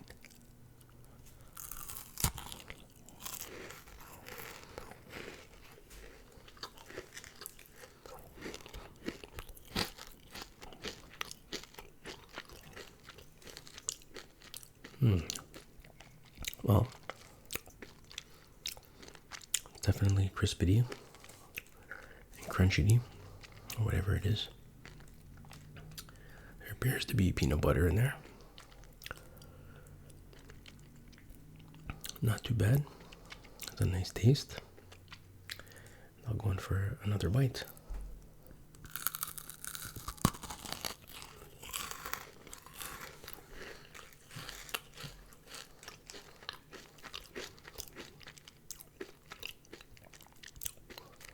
So far, so good. I like it. I mean, I've had it before, but it's been a very long time. So I'll read some other facts about Butterfinger. It was introduced in 1923, believe it or not. That's 98 years ago. It's almost as old as I am. And of course, it was introduced in the land of chocolate, the United States. And check this out. This is another Simpsons link, kind of. It was invented by Mr. Otto.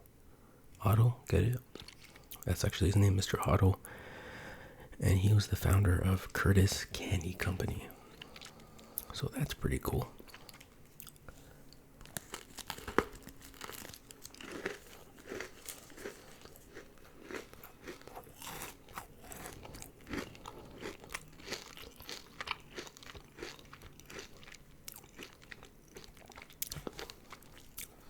Let me undo a bit more of this bar.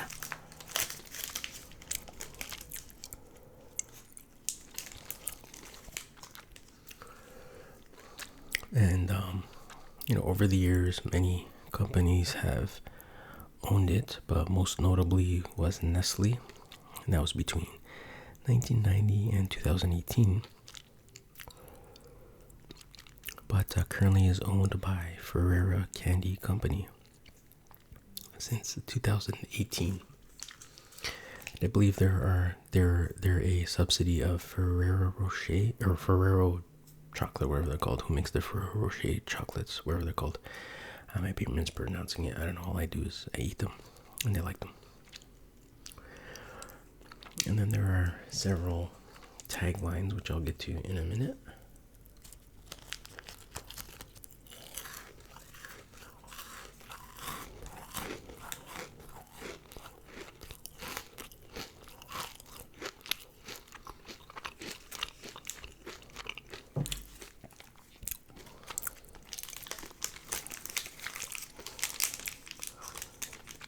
Messy, folks.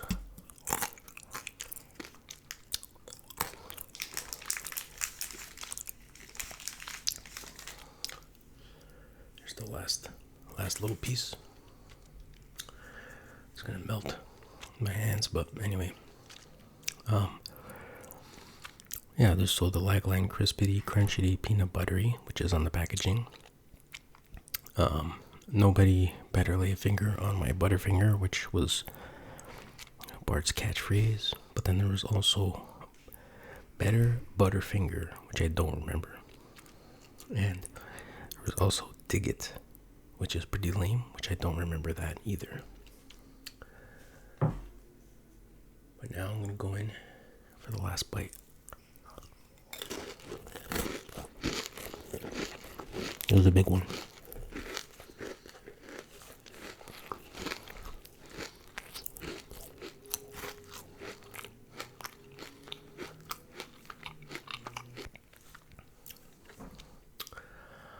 Alright, that about wraps it up. I finished my whole bar. I've shared all the information I want to share. I hope you enjoyed it.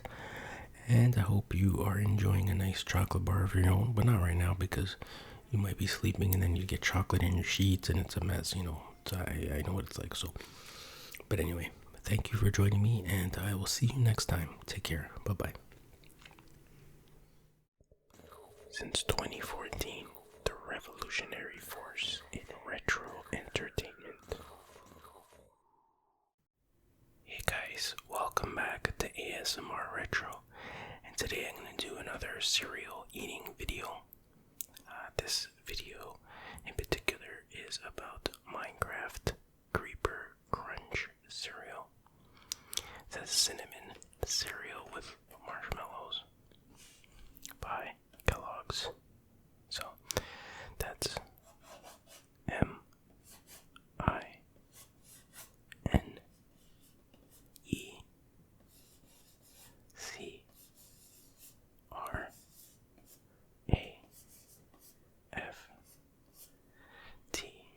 Creeper Crunch. Creeper Crunch. Creeper Crunch.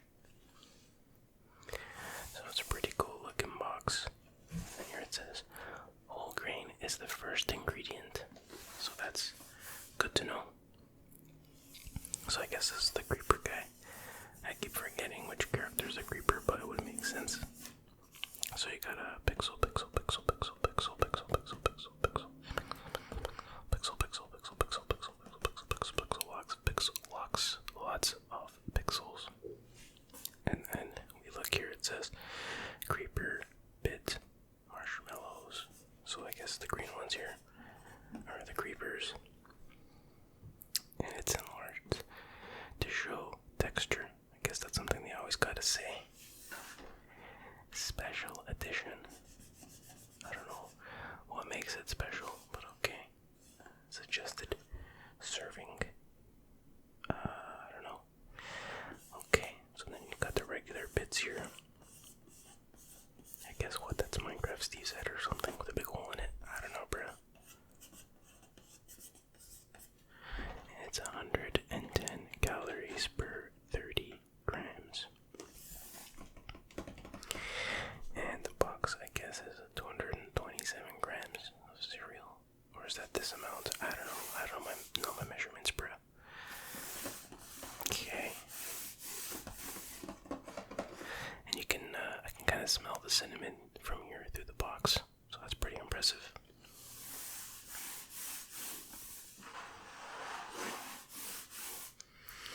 Okay, let's take a look at the side of the box. I don't know if it's kind of hard to, let's see, I might have to move the camera a bit, just give me a second. So there's the Kellogg's logo again. The name of the cereal, Minecraft Creeper Crunch Cinnamon Cereal with Marshmallows. And it says, create, explore, survive, create, explore, survive, create, explore, survive, create, explore, survive, create, survive. And with 7 vitamins and minerals, that's good. With 7 vitamins and minerals, it's good. Source of fiber, made with real cinnamon. That's important to me. I'm tired of fake cinnamon. It's gotta be real cinnamon. No artificial flavors. Good. Let's take a look at the nutritional value, which is always the most important thing to me. I'm just kidding, but we'll look at it anyways. Per 1 cup, which is 30 grams. Calories, 110. Okay. Fat is 1 gram, which is 1% of daily value.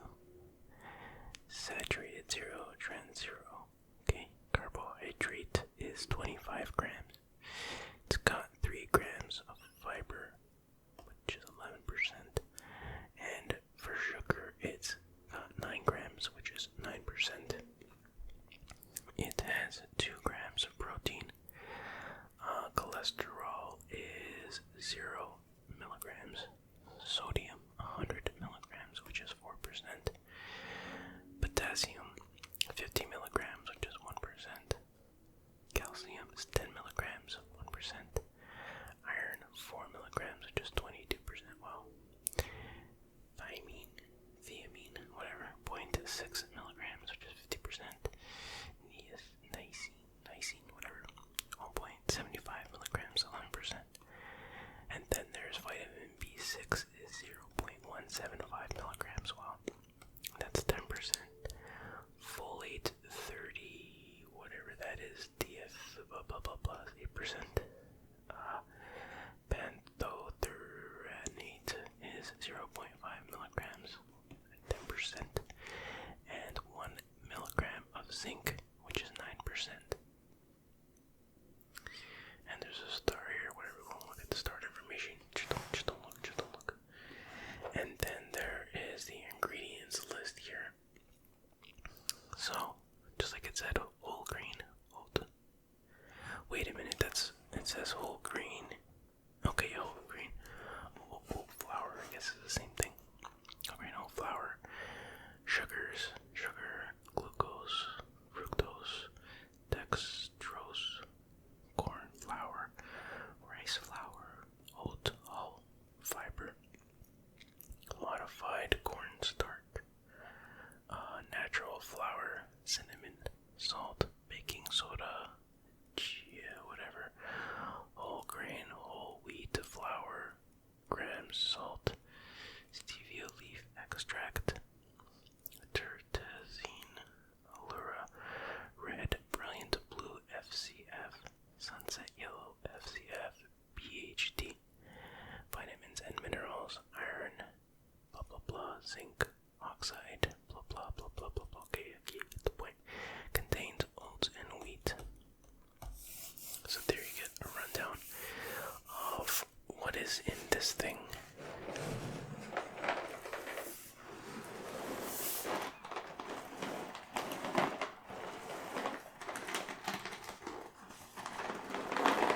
pretty solid box.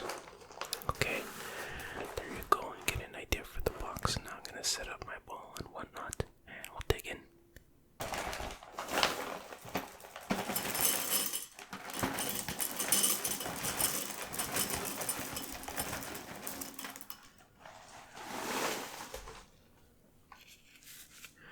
Okay,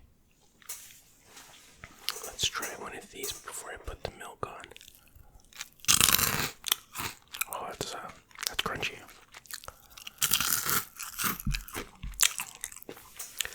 Definitely a powerful crunch. Try this marshmallow. That's pretty crunchy for a marshmallow. But anyway, let's get some milk going on here. Shake it up.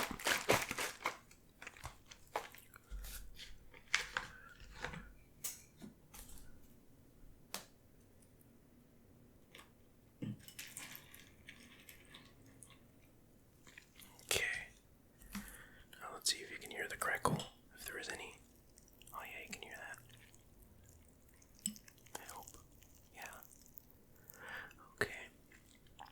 I'll put that right back there. Okay. Let me dig in before it starts to get soggy.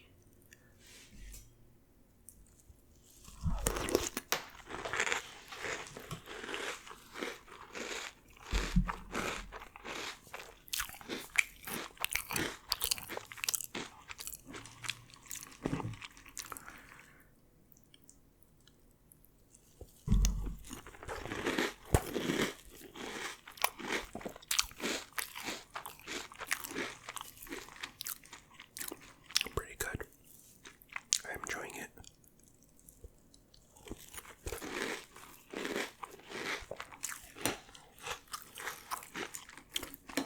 It tastes very familiar, but I can't quite put my finger on it.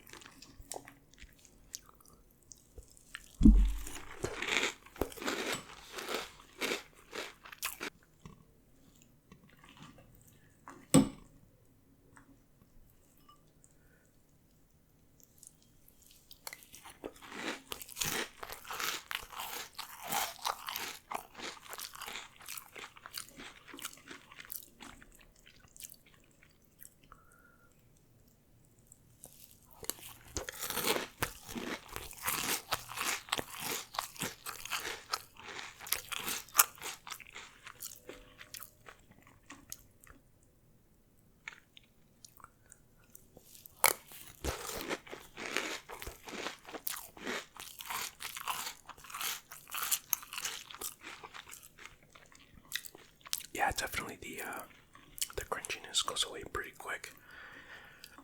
So you gotta scarf it down quick.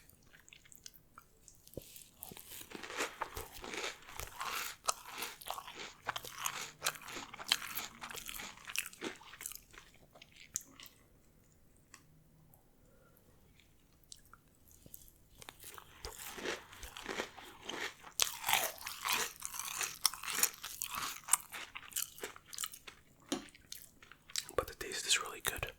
I'm liking it.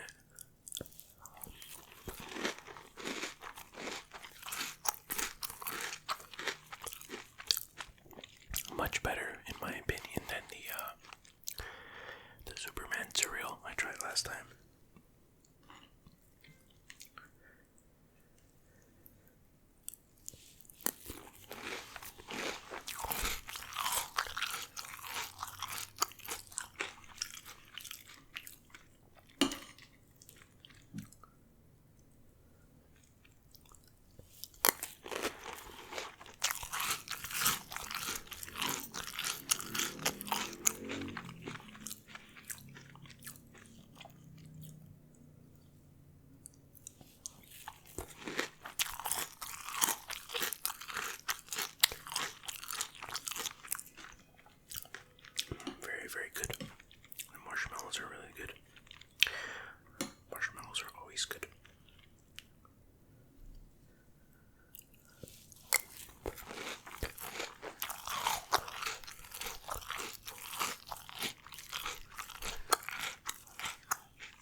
cinnamony too, obviously.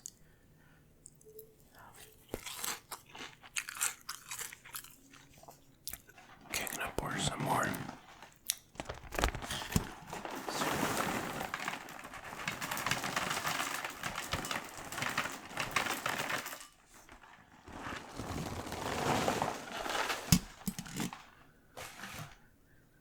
Okay, so this should be more crunchy.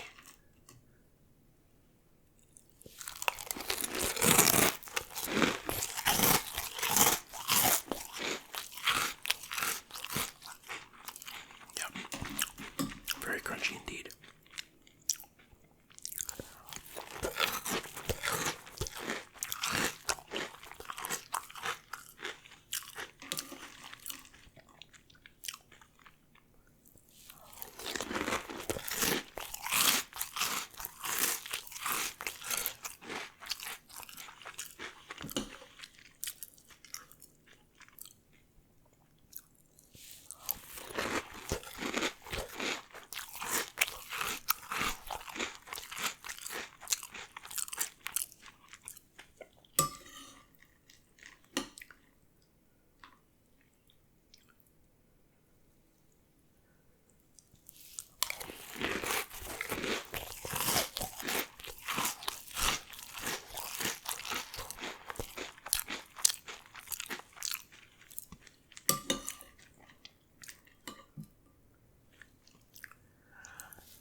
So good.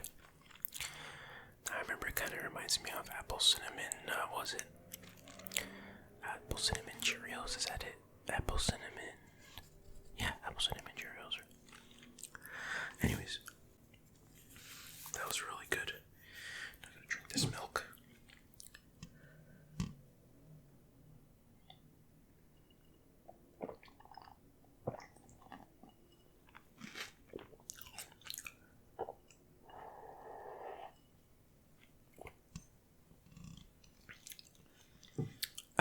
Very satisfying. A very good cereal, very tasty. I would recommend it if you like cinnamon and if you like marshmallows. Definitely very tasty, very crunchy. Of course, yeah, it gets soggy quick in milk, but that's just the way it is, I guess. So yes, I do recommend this Minecraft Creeper Crunch cereal. Anyways, I hope you enjoyed the video. I hope you found it relaxing, and I'll see you guys next time. Take care. Bye-bye. Since 2014, the revolutionary force in retro entertainment. Hey guys, welcome back to ASMR Retro. Today is July 1st, 2023, and it is Canada Day, so happy Canada Day to my fellow Canadians out there and to anyone else watching. And to celebrate, I figure I'd eat some of these Cheetos here's limited time. They're calling them Cheetos Leaves ketchup flavor. You can see they're shaped like the Canadian maple leaf, which is pretty cool, and they got ketchup on it. And I'll be drinking some Canada Dry as well. And on top of that, I figure I'll talk about, while I'm eating, some Canadian wrestlers. Because why not? So let's check out this bag first.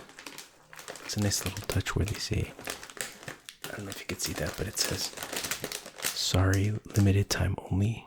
It's the sorry thing that's funny because, that I guess Canadians are always apologizing. Well, that's a stereotype at least. Like Chester Cheetah's Canadian hat there. He's adding ketchup to the maple leaf, so that's pretty cool. Let's flip it over. And it says, Dangerously Canadian. Celebrate summer with unique maple leaf shaped covered in Canada's iconic ketchup flavor. See, I never thought that ketchup was a Canadian thing until like kind of recently. I just thought that everyone loves ketchup because it's so delicious. It says, warning, mischievous flavors. For the first time ever, Cheetos Leaves snacks have ditched the classic Cheetos cheesy flavor. Alright, so that's pretty cool.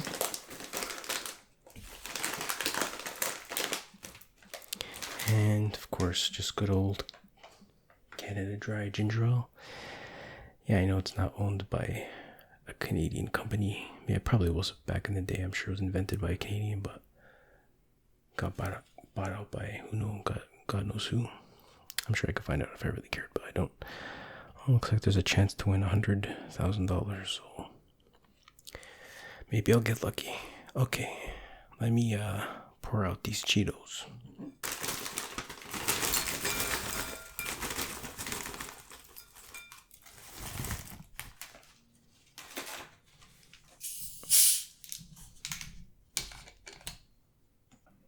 All right, let's take a look at this. So it's, yeah. You can see the maple leaf shape there. Oh yeah, I can smell that good ketchup flavor. All right, let me take a taste.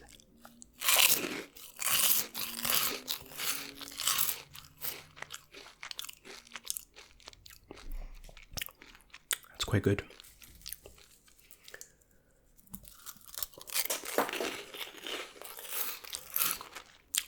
Whoops, I dropped one on the floor.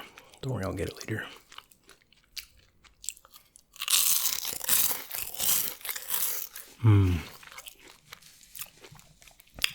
Very Canadian indeed.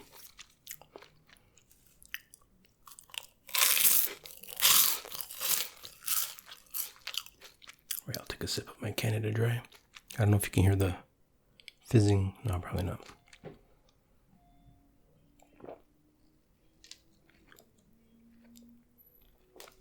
Oh, good stuff. Okay, let me start talking about some of these Canadian wrestlers. First and foremost, of course, I have to mention Bret Hart from Calgary, Alberta. Legendary wrestler, probably one of my top 5 wrestlers of all time. And I loved when he did the, I always loved him, but I really loved when he did the Canada versus US angle back in the late 90s. Oh man, it was such a fun time to watch wrestling. What a great in-ring performer.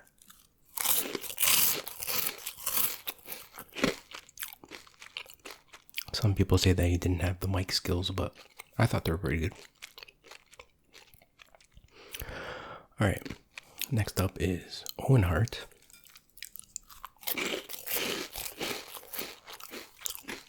Obviously also from Calgary, Alberta.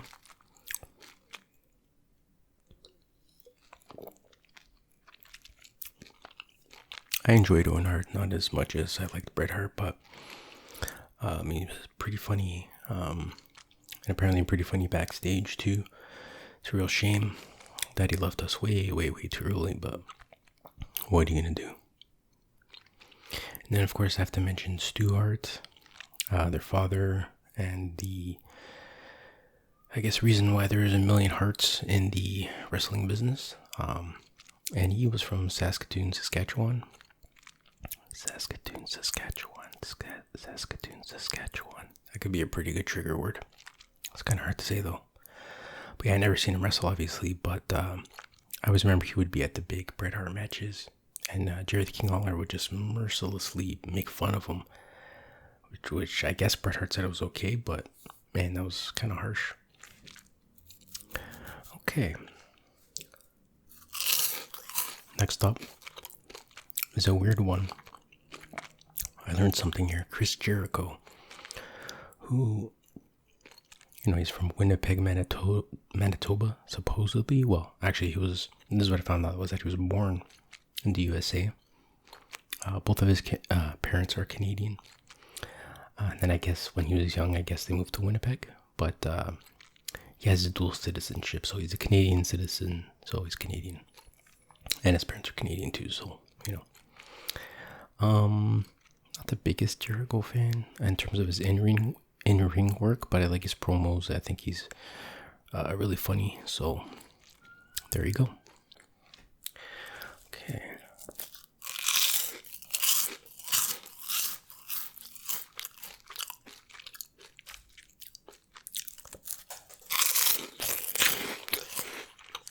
I think I dropped another one. Better clean the floor before my dog gets at it.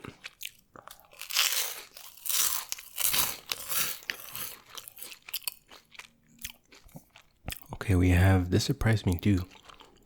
Rocky Johnson, the father of The Rock, is also Canadian.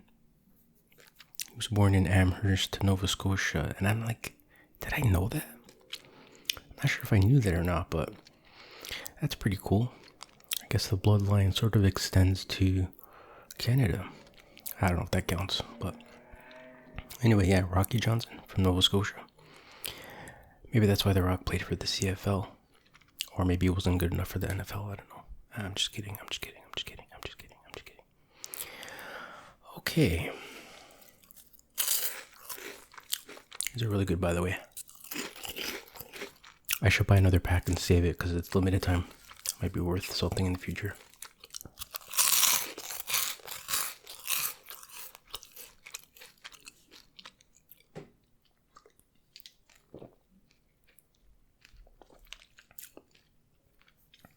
Okay, next up is Brock Lesnar. Yes, he was born in the USA, but he moved to Canada, to Merrifield, Saskatchewan, and he is a citizen of Canada now, so that's pretty cool. Santino Marella from Mississauga, Ontario. I always like Santino. I always thought he was funny. Some people don't like any comedy in wrestling whatsoever, but and I can see where they're coming from, but anyways, I liked him. I thought he was funny.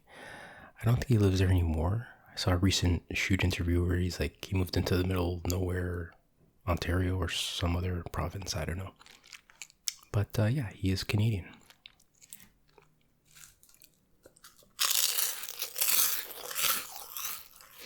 No, he's not from Milan, Italy. Or wherever he was supposed to be from.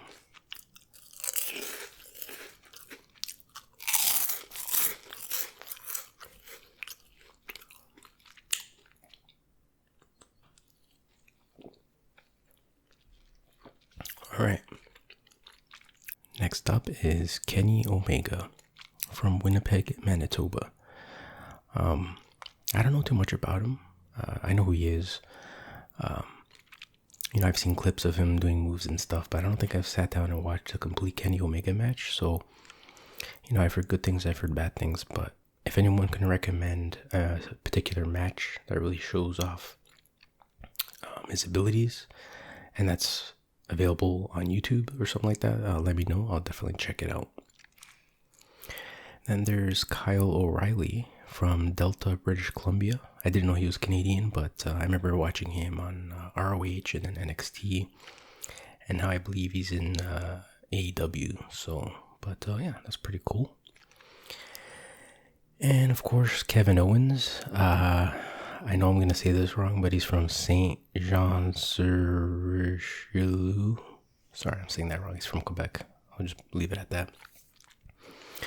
I enjoy Kevin Owens. I still watch wrestling with my dad sometimes, and he seems to really like Kevin Owens. especially when he's a heel. And then every time Kevin Owens gets, pissed and things don't go his way, my dad just cracks up laughing. I don't know what it is about Kevin Owens. My dad likes to laugh at him, but I like him. He's good.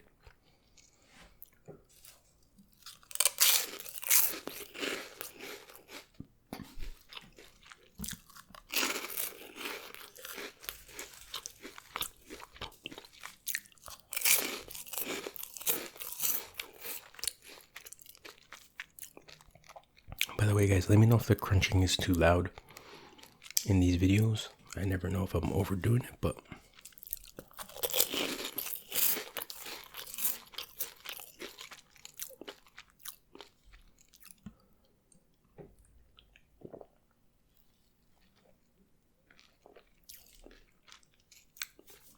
and of course, you can't talk about Kevin Owens without talking about Sami Zayn from Laval, Quebec. I think that's how you say it.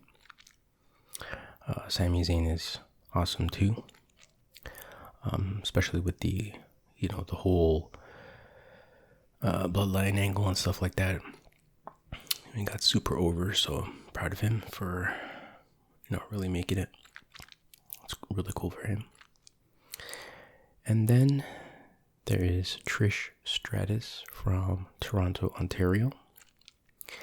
She was, I remember seeing her back in the day, and she kind of helped turn the tides in terms of, just being she's obviously a very good looking woman, but she was more than that. She was pretty good at wrestling too, and she seemed to actually care about wrestling. And that's, at that time they had some women who didn't really seem to care. They just they're there for the, to try to launch an acting career or whatever, and they couldn't wrestle for crap. But, so yeah, Trish Stratus, Toronto, Ontario. And then we have Natalia Neidhart, from Calgary, Alberta. Of course, the daughter of Jim Nyanville Neidhart, who wasn't Canadian, but I guess they moved to Canada or something. I don't know. She's pretty good. She's been around for ages. Pretty good veteran of the sport. Not too much more to say about her.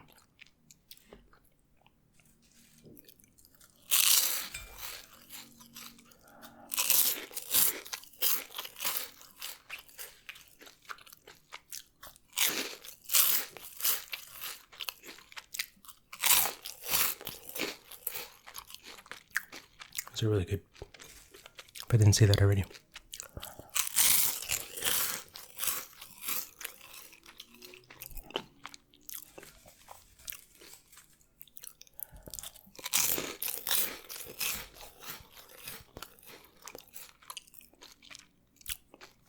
Okay.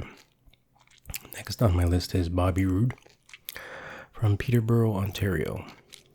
I remember I pretty much never watched TNA, maybe only like 2 or 3 times. But I remember seeing him on there. I believe that's where I saw him. And I was like, oh, he's pretty good. And then I remember when he came to NXT, I was like, oh, this guy's really good. And I really liked his intro. I remember it being really, really cool. I haven't seen him in ages. I don't even know if he's still with the WWE. I have no idea. But he's pretty cool. And speaking of pretty cool, we have Edge from Orangeville, Ontario. Of course, I remember seeing Edge's debut when they had all those vignettes of him just like wandering the city and whatnot. A legendary wrestler, no doubt about that. I can't say that he's my favorite wrestler. He wouldn't make my top 5. I'm not even sure probably wouldn't make my top 10 either, but I do recognize his, superstar status, whatever. You know what I'm trying to say, maybe.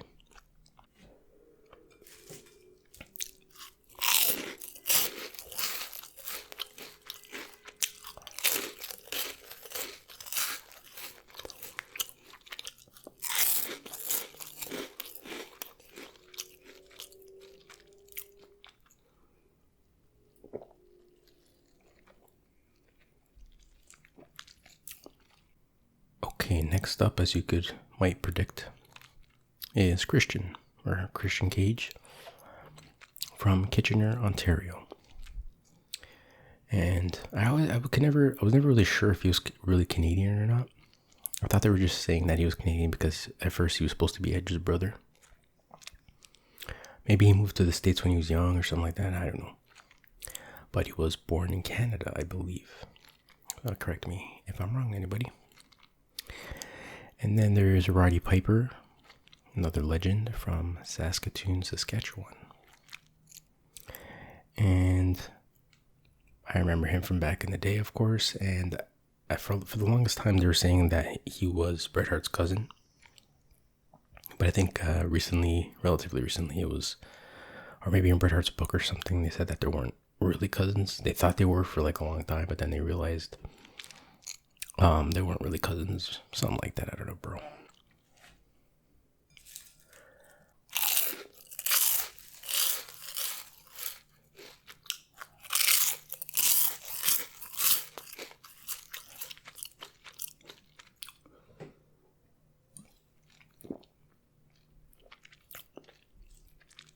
I have a few more left here on my list.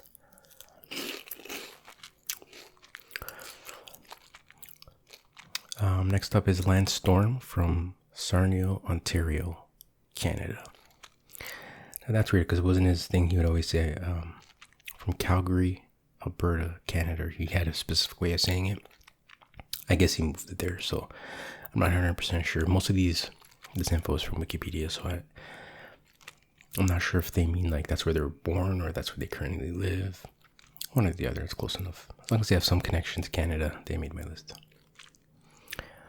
Okay, next up is Tyson Kidd from Calgary, Alberta, Canada. And I believe he was married, I don't know if he still is, to Natalia. And I don't know if he wrestles anymore. I know I remember him from the WWE. But yeah, I don't know. Did he get injured or something? I don't know. I don't remember the story.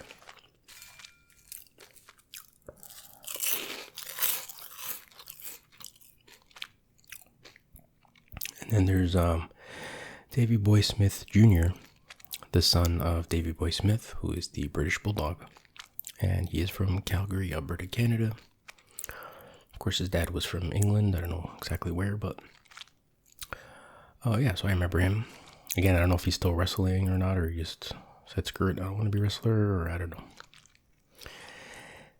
This one surprised me too. Lanny Poffo, who was Macho Man's brother, and who sadly passed away recently, earlier this year, I believe. But apparently he's from Calgary, Alberta, even though Macho Man was from the States. So I guess, again, I don't know if that means he moved there, became a citizen, or maybe he was born there because they moved, I don't know. But anyways, Lanny Poffo. I remember when he was the genius in the WWF back in the day. Not my favorite gimmick, but you know.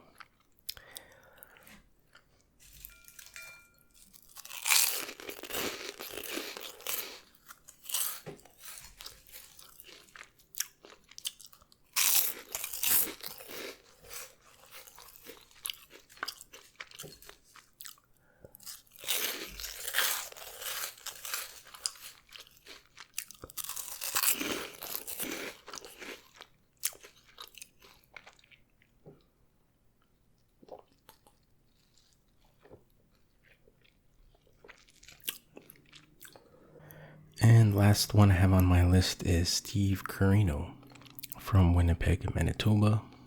I remember watching him in the ECW days. Those were good times. So that's it for my list. Certainly there's a lot more Canadian wrestlers that I didn't mention. But if you guys can think of anything that you want me to add to the list, let me know. And I'll just finish up these last few. They're no longer maple leaf shaped, but you know, that's what it is. They're still delicious.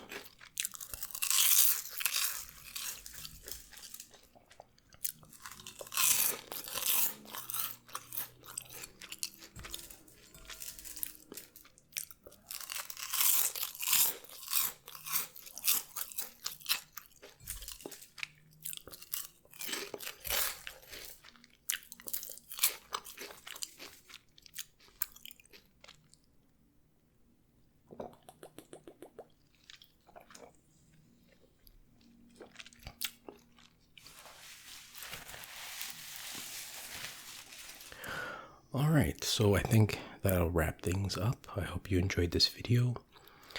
I hope you have a safe and fun Canada Day, and thank you for watching, and I'll see you guys next time. Take care. Bye-bye. Since 2014, the revolutionary force in retro entertainment. Hey guys, welcome back to ASMR Retro. Today, I have a special treat. It is, as you can see, Oreo cookies, but they're Super Mario Oreo cookies. I actually saw a YouTube ad, so I guess ads do work, but yeah, I saw an ad for these cookies. I'm like, what? These exist? So I'm assuming they're limited time only, but I figure it'd be perfect if I try these out on the channel, so I haven't had any yet, and I'm really excited to try some. Should be very delicious. And first, however, let's take a look at the packaging. It's pretty cool. Okay, there's the Oreo logo, of course. You have Mario, you have his broski Luigi, you have a Goomba, you have Toad, you got Yoshi in the corner here, you got Boo, you got Bowser Jr., a coin, a star, piranha plant there, looks like a Koopa Troopa, Spiny, flower, all the stuff you expect to see from Mario. So that's very cool packaging, and you got the Oreo cookie in the middle, and it says collect cookies, save the kingdom. So obviously it's some kind of collectible thing, but I don't know if there's some kind of game involved with these collectibles, but I guess we'll have to see. So let's open her up. I got my milk here for dipping. Alright, I took the cookies out of the box, and so far it looks like just a regular box of Oreos. Smells fantastic. Let's take a look at one of the cookies. So I don't know how well it's coming out on camera, but looks like a regular Oreo on this side. It's upside down, of course. But on this side, we have Mario's face. There you go, you can see that. Okay, so let's give Mario a crunch.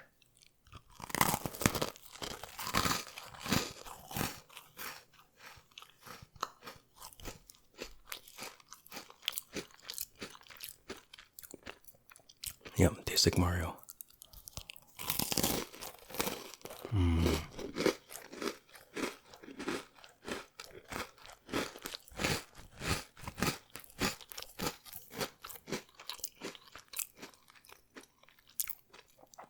That's some good Oreo action right there.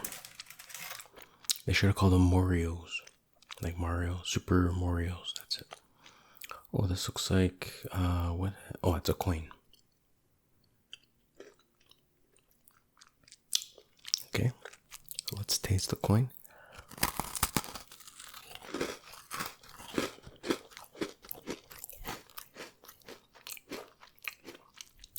It's a good coin cookie. Yeah, it's a good trigger word. Coin cookie, coin cookie, coin cookie, coin cookie, coin cookie, coin cookie, coin cookie, coin cookie.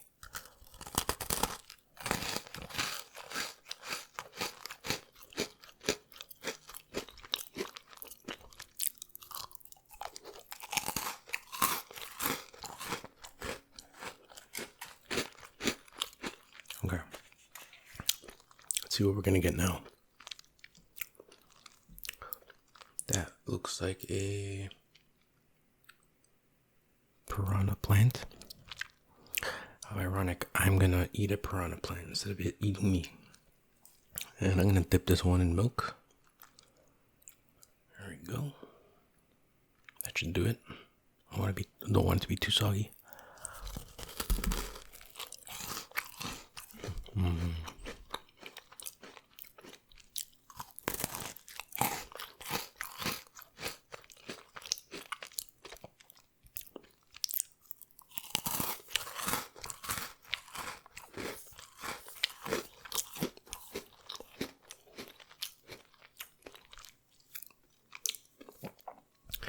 Man, I'm gonna have to hit the gym after this one.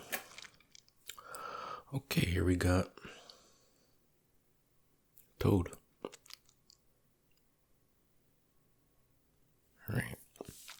You're going in, Toad.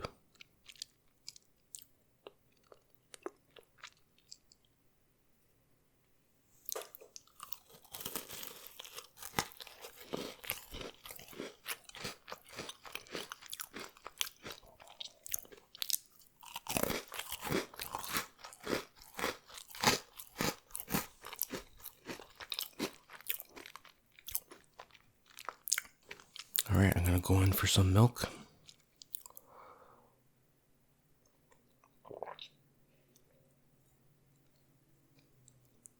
Oh, that's good. Okay. Let's keep going on here. What is this? Oh, I see. It is a Koopa Troopa, Koopa Troopa, Koopa Troopa, Koopa Troopa, Troopa of the Koopas. Alright, give him a Dunkin'.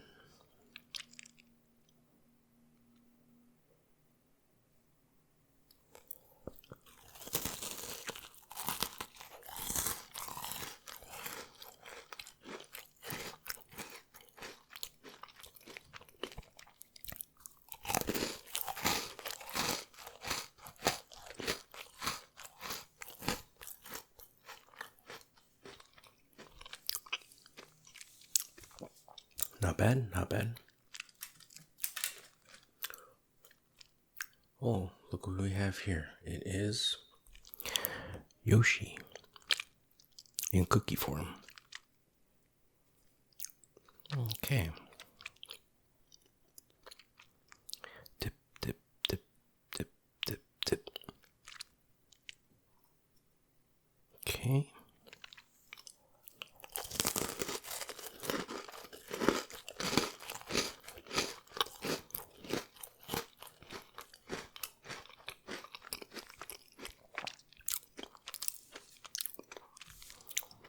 You know what I like about these?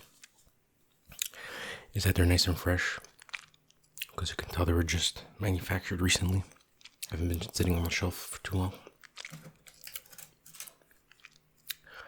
Oh, we got the big bad Bowser himself.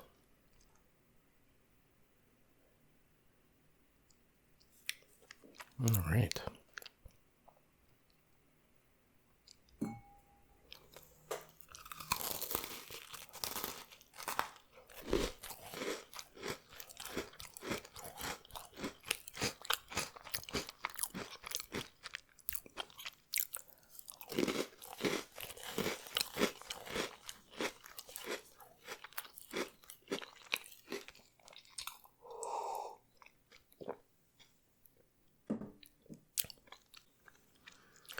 And to finish off the row, we have Boo. Boo. Okay, he's gonna fly right into my cup. Well, this one's got quite a bit of stuff in it.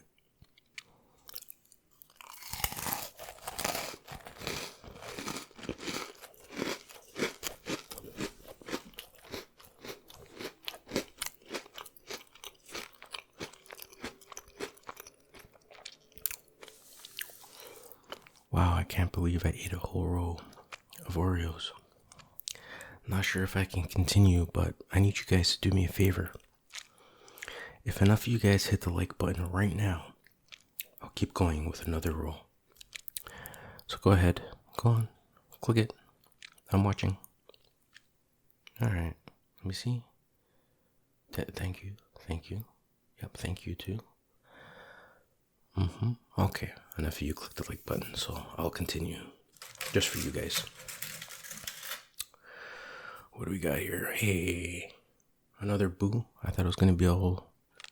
Each one was going to be original.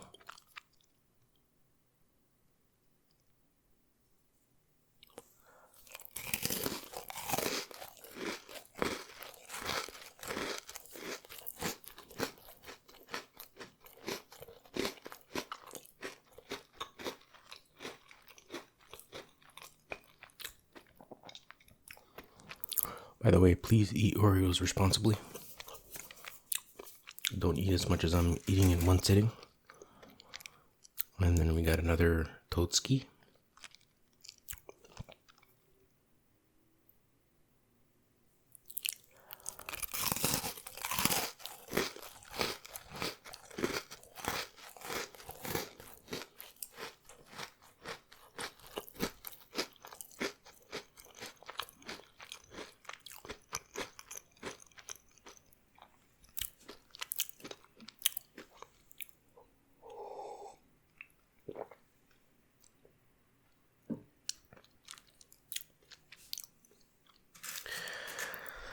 still haven't seen the, I never got a Goomba. Still haven't seen the Super Mario movie. I hear it's pretty good. I'll definitely check it out eventually. Just, time is limited.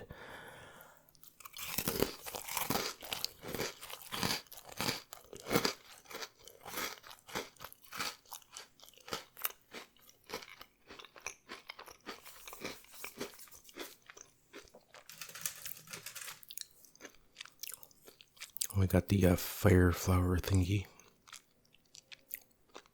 I don't know what it's officially called, but it's a flower. Power flower. Flower of power.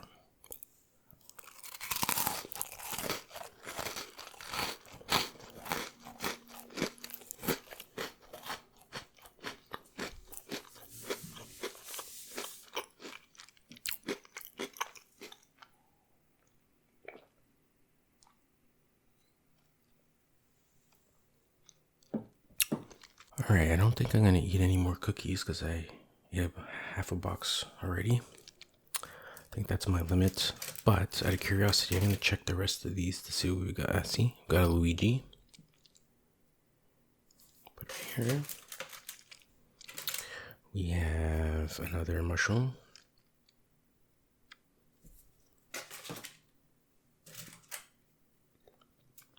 Oh, we got the star. That's how it goes, I believe. Something like that. Oh, we got the squid, the bloober, I think his name is. Blobber, bloober, I don't know, something like that. I don't know, bro. What do we got here? Oh, another bloober. The dreaded enemy of the sea. We have, looks like Mario. Wait a minute, was that other one actually Luigi? No, I'm not so sure. Let me double check. Yeah, that's Luigi. Just checking. We have another coin.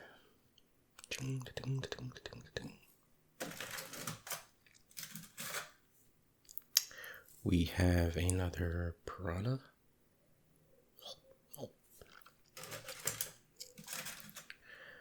We have Toad. Another Toad.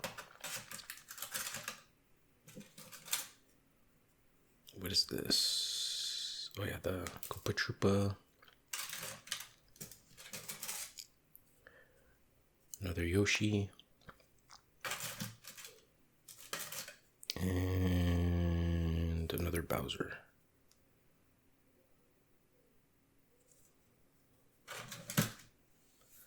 So yeah, that was pretty cool.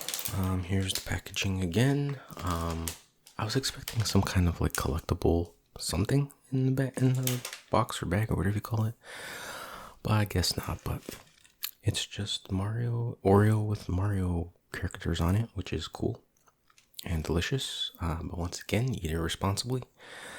And yeah, I think I'll end the video there. I hope you enjoyed it. I hope you found it relaxing, and I'll see you guys next time. Take care. Bye-bye. Since 2014, the revolutionary force in retro entertainment. Hey guys, welcome back to ASMR Retro. Today I'm gonna be eating these Doom Doritos or Doomritos or Doritos Doom. I don't know, however you want to call it. But they have, I guess, these limited time Doritos. As you can see the bag there. It is Zesty cheese flavor. And you can see the Doom guy there. And it says at the top there, unlock free free Game Pass Ultimate. I don't even know what that means. But, yeah, whatever. So I'm gonna munch on these for your enjoyment and relaxation. I hope you enjoy it. Okay, so I poured them out into the bowl here, and they look just like regular Doritos because they are regular Doritos. But anyway, there you go. There you see them.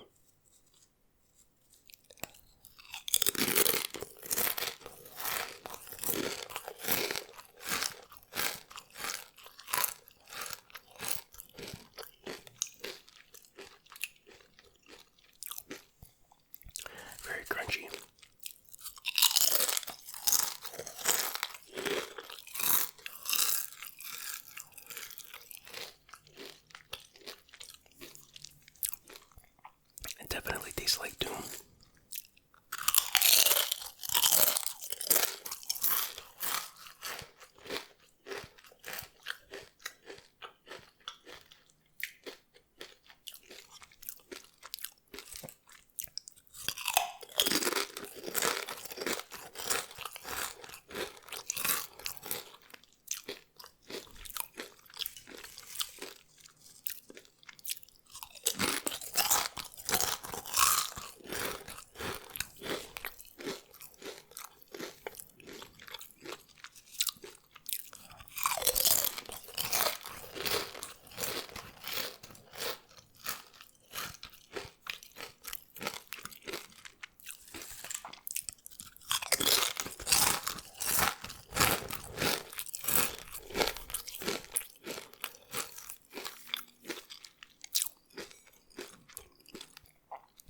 I'll just be drinking water in this video, because when I drink pop in these videos,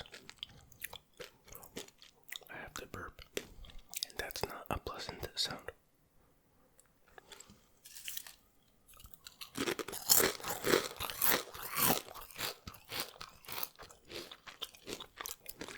Yeah, so basically they're just Doritos, Zesty cheese Doritos. I was hoping they'd have a unique flavor just for Doom, but you know.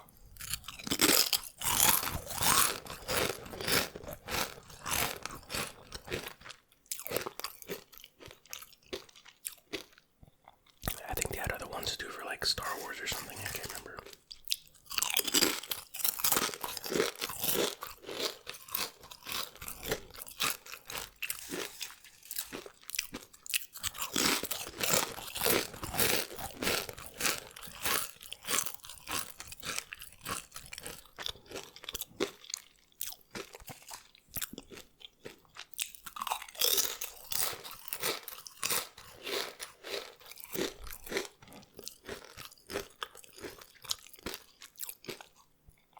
I just wanted an excuse to eat Doritos.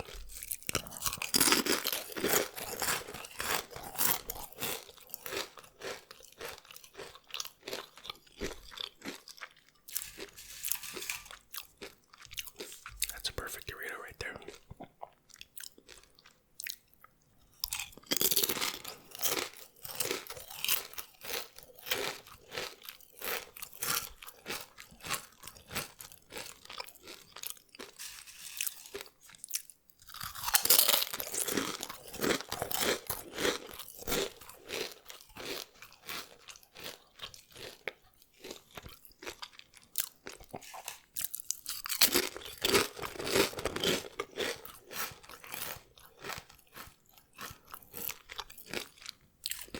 Very, very crunchy.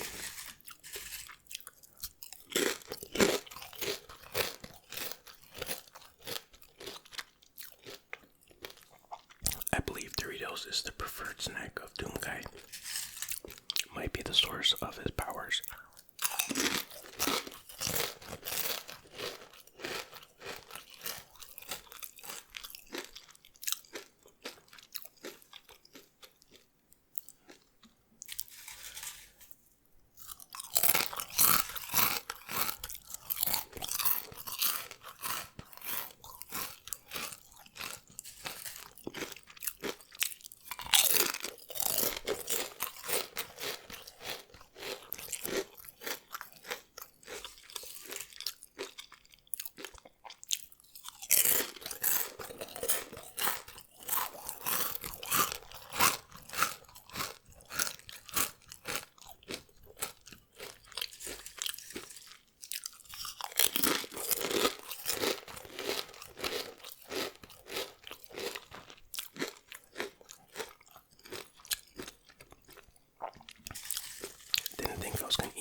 guys next time. Take care. Bye-bye.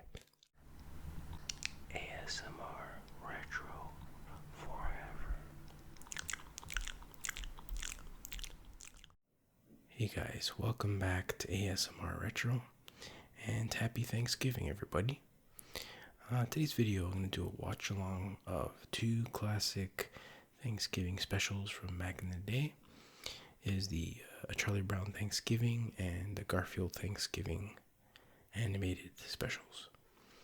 But before we get started, I prepared this very traditional Thanksgiving feast. Let's take a look at what we got here. We got toast with butter, of course. We have popcorn, pretzels, jelly beans, and of course, pumpkin pie with whipped cream, of course.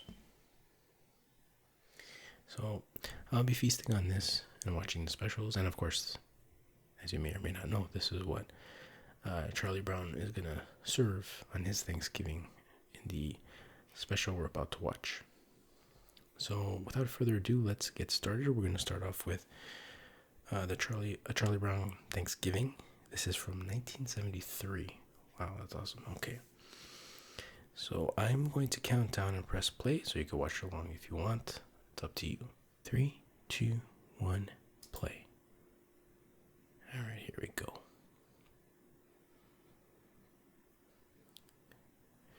So it starts off with Lucy and the old football gag, where she's trying to get Charlie to kick the football, and she always pulls it away. And it's not the nicest thing to do, but she's like, I'll hold the ball and you kick it, as usual. And he's like, yeah, right, blah, blah, blah. You're just gonna pull it away, as usual. And she's like, no, it's Thanksgiving. I'm not gonna do that. So Thanksgiving Day football is a tradition. The biggest and most important tradition of all is the kicking of the football. Charlie seems a bit skeptical, but it's like, it'll be an honor for you. He's like, all right, I guess.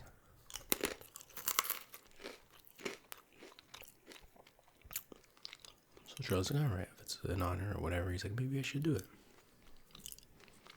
Have some popcorn here. Besides, she wouldn't try to trick me on Thanksgiving. So he goes up, he goes for it, and of course he goes flying. He fell for it again. What a sucker. Good grief.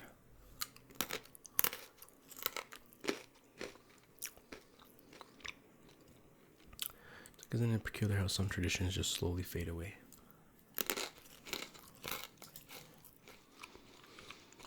So I get the intro with Snoopy and Woodstock, I think the bird's name is. And then we got Snoopy checking the mail, and then Charlie Brown is waiting at the mailbox.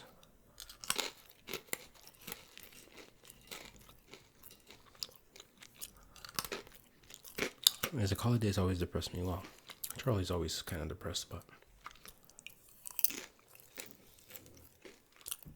I'll drink some water here that I have off screen.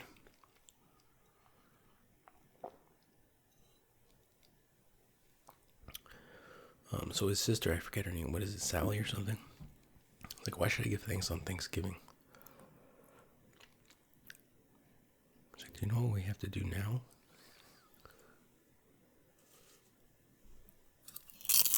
So we have to write an essay on Stanley Miles. And he's like, you mean Miles Standish?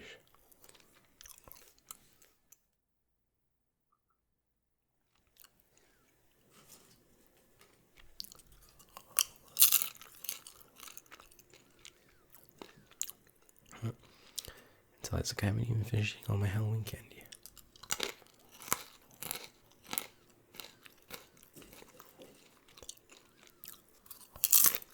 And then the Kyoto blanket at Linus, I think. It's like, ours is the first country to have a national holiday to give thanks.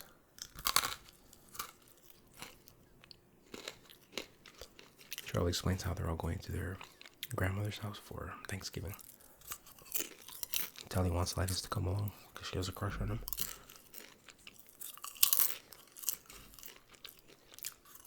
I see Charlie watching TV. The phone rings. And it's Peppermint Patty.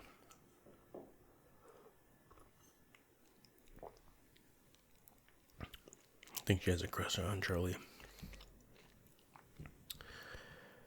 And then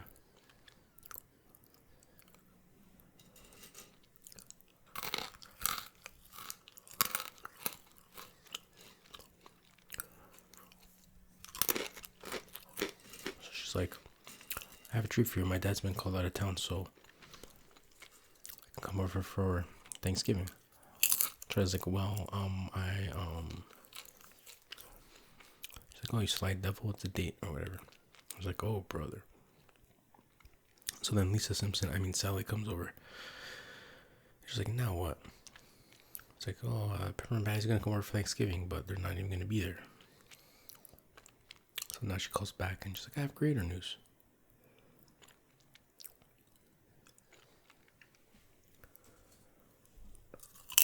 And she's saying that Marcy's gonna come too. And he's like, but. Alright,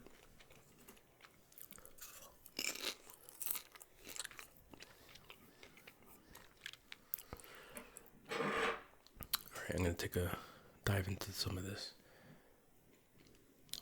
I was gonna say apple pie, pumpkin pie. Oh yeah.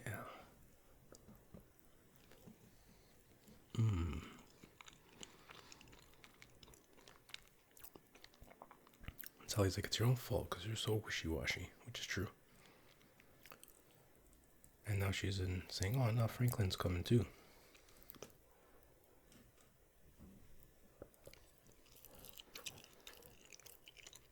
I think I'm losing control of the whole world.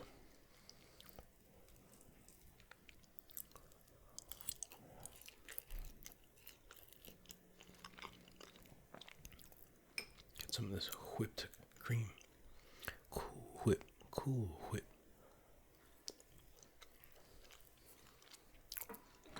So Linus is just like, why'd you just call her back and explain it to her? Like, you can't explain anything to her. She never gives you a chance to talk.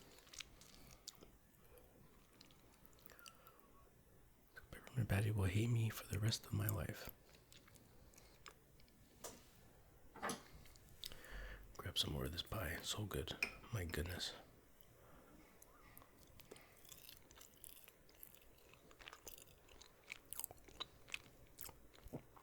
So Linus is like, you should just have 2 Thanksgivings. Cook one for yourself and your friends, and then you go to your grandma's later for Thanksgiving.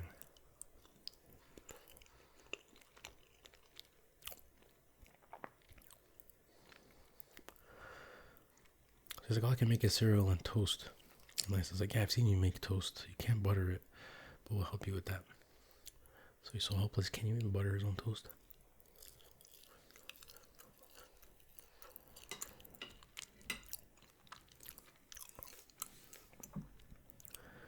So now we have Snoopy, who's in charge of this whole thing for some reason, and he's waking up his broski. Woodstock, I believe, is his name.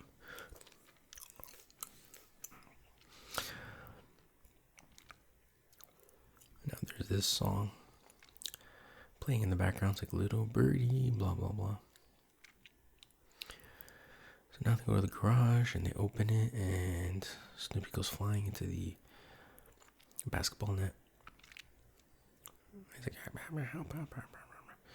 and Woodstock keeps pressing the button. It's opening and closing, but that's not helping.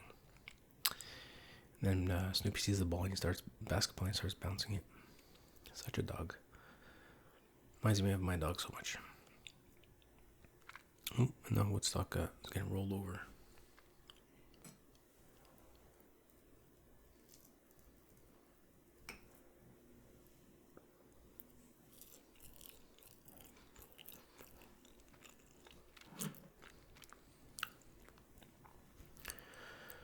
So now Snoopy pulls out the ping pong table, which they're going to use as a table. He's trying to open it, but of course it's having some trouble. He doesn't. Now he's playing some ping pong with himself, of course, going back and forth. Something about the sound of the ping pong ball being hit is very relaxing, I gotta say.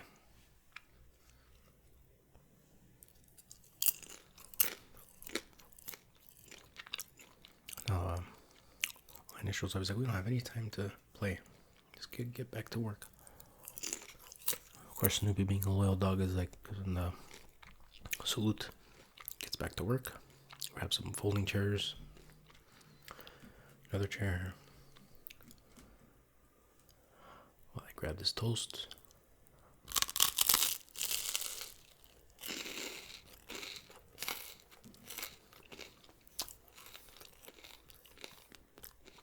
I'm struggling with this one chair in particular. It comes to life and he's like, they're kind of fighting or whatever, and Snoopy's like, or whatever. Very cute. Very much like my dog. And all dogs, I guess. So he's going on this like long battle with this chair.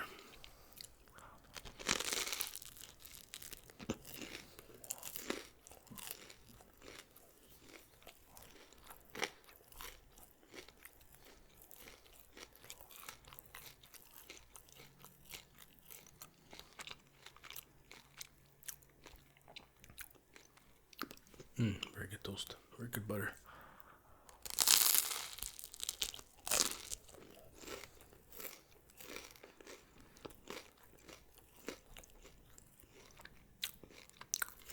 So now it's Peppermint Patty and Marcy discussing what they're gonna wear. Here comes Franklin.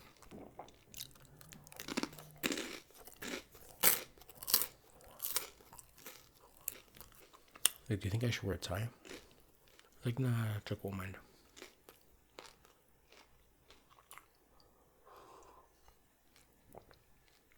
Just like, besides, you didn't say it was formal. Oh, you have no idea. So there's Snoopy putting the tablecloth on. Here comes Linus.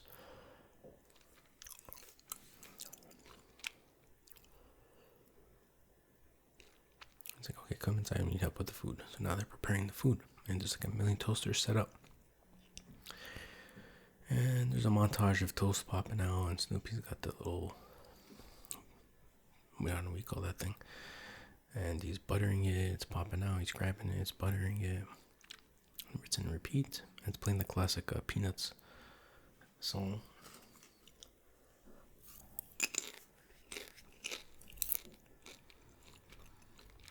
Pretty satisfying sequence to watch, I must say, the sounds and whatnot.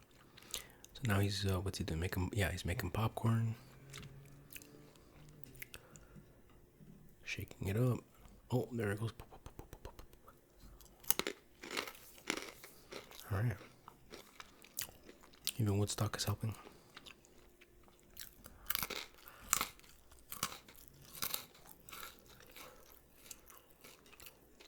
Oh. Snoopy guy's ears stuck in the toaster. And then Woodstock puts butter on it. That's pretty funny. So now Snoopy's setting the table, throwing out the plates.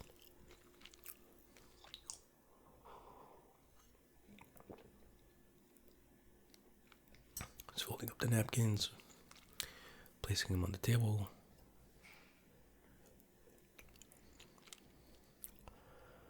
And one of them starts to wiggle, and I'm guessing there's Woodstock. Okay.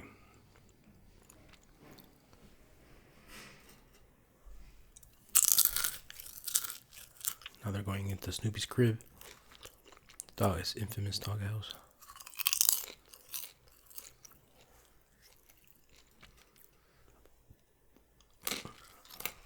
And it comes out with this chest.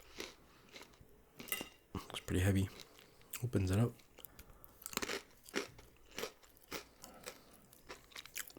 And he pulls out what I guess is a pilgrim hat. Excuse me.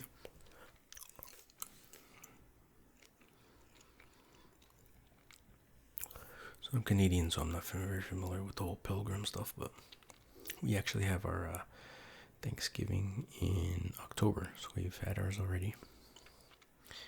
That's the correct month to have Thanksgiving. I'm just kidding. It's always the right month to give thanks.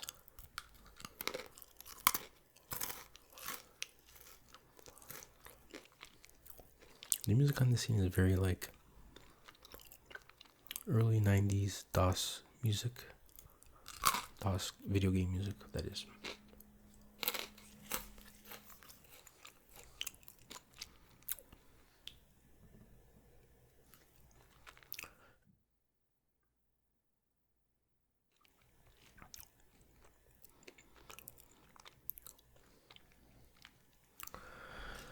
Alright, so they get all geared up and ready for war, I guess.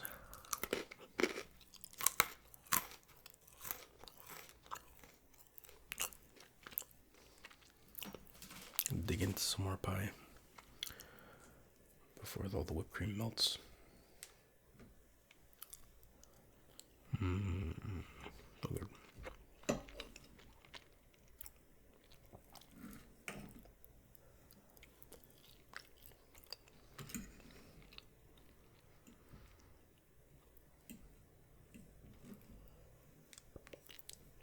It's getting hard to grab this pie.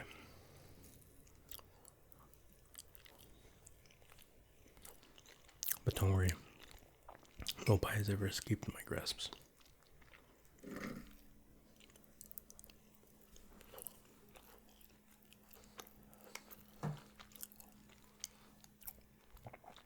So now the guests are arriving.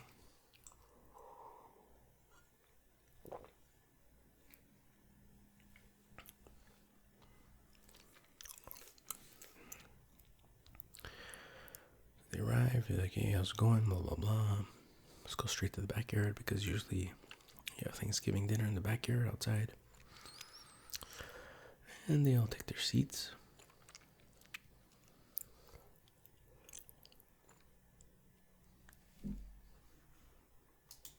We get some funky music playing.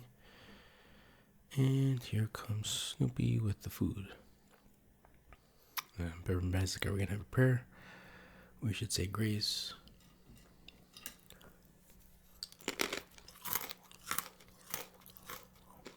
Then Linus goes on his 1621 history lesson.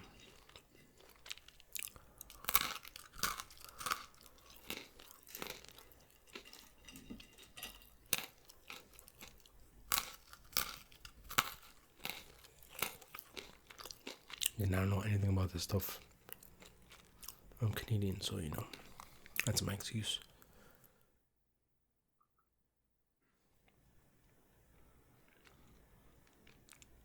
Alright, that's another prayer, and then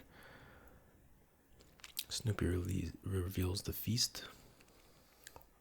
Again, it's toast, pretzels, jelly beans, and popcorn. He just starts whipping them onto everybody's plate in front of them. And while he's doing that, I'm going to grab a few jelly beans.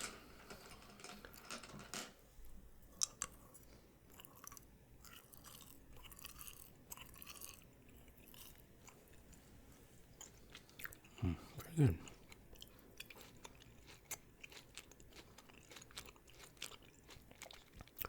Not much of a jelly bean guy usually, but these aren't bad.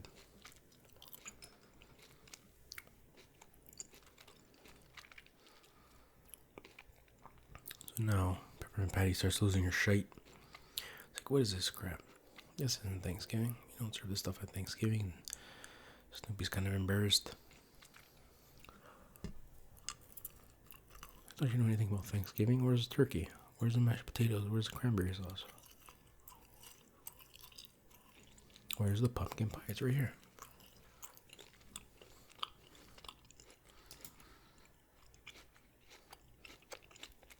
So Charlie leaves, and then Bryce is like, "Yo, that wasn't cool. You were kind of rough on the broski. You know what I mean?"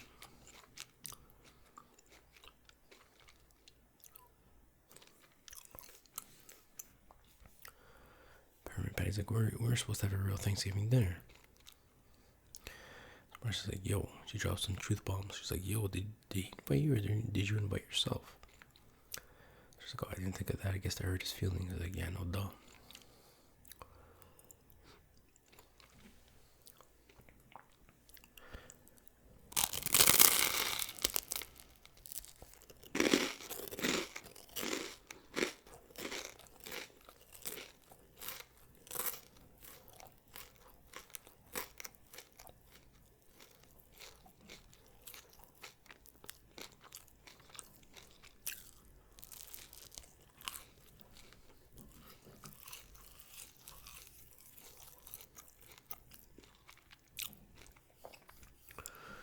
So Peppermint Patty convinces Marcy to go talk to Charlie and explain how, to apologize and to tell him how Peppermint Patty really feels. She's like, I don't know, you should do it. And she's like, nah, just go do it.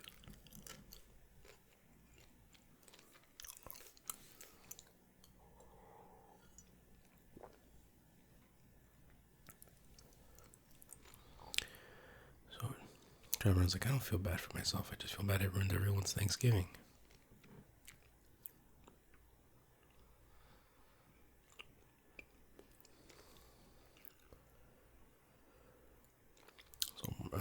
Marcy explains how Thanksgiving is about being thankful, not about the food being perfect. I think that's what they mean by Thanksgiving.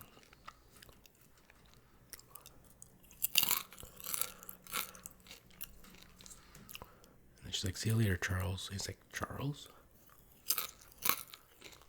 And then she calls Peppermint Patty Priscilla. She's like, Priscilla? Is that her real name?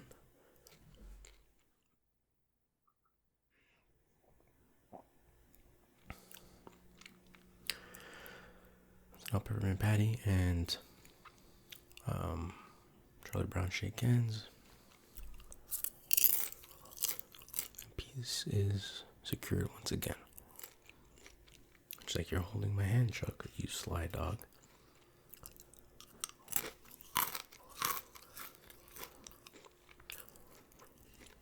Another clock, grandfather clock rings or whatever, and he's like, it's 4 o'clock. We're supposed to be at grandma's by 4:30.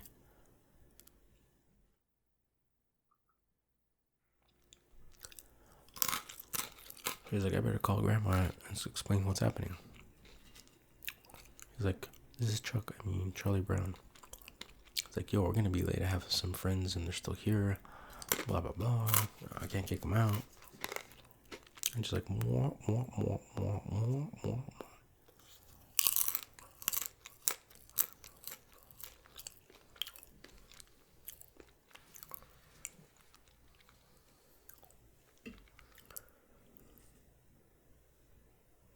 And Charlie calls his grandmother ma'am. He's like, no, ma'am, they haven't eaten.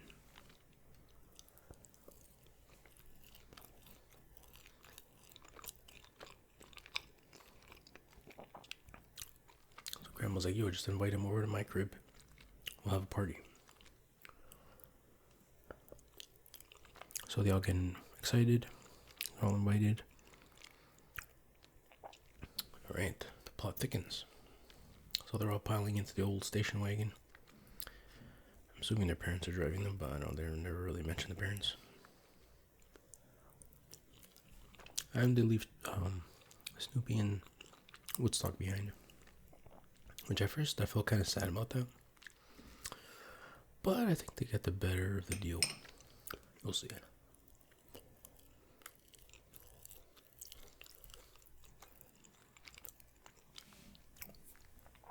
So now they're singing a song. I think it's from Wizard of Oz, if I'm not mistaken. Over the something and through the woods to Grandma's house we go. I was like, well, there's just one problem. It's like, what's that? It's like, my grandmother lives in a condominium. Alright then. Good point, Charlie.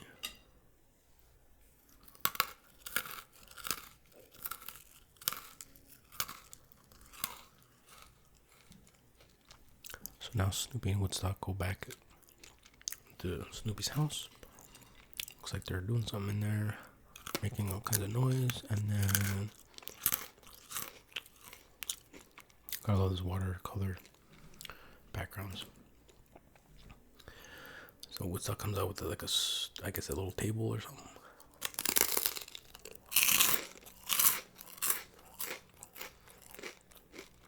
Snoopy comes out with 2 chairs.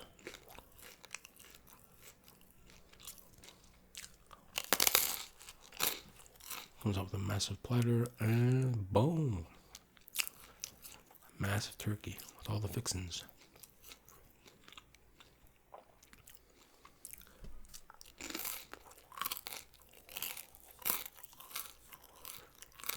Starts carving it up. Gives some to Woodstock. Cuts a piece for himself.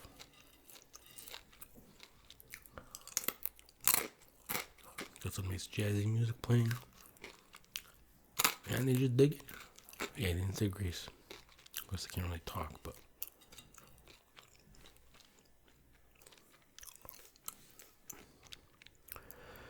And they're eating and eating and eating and eating. That went on for a very long time. And now he cuts up some more pieces. Oh, now they have the wishbone and they split it. It's kind of weird that Woodstock's eating another bird, but.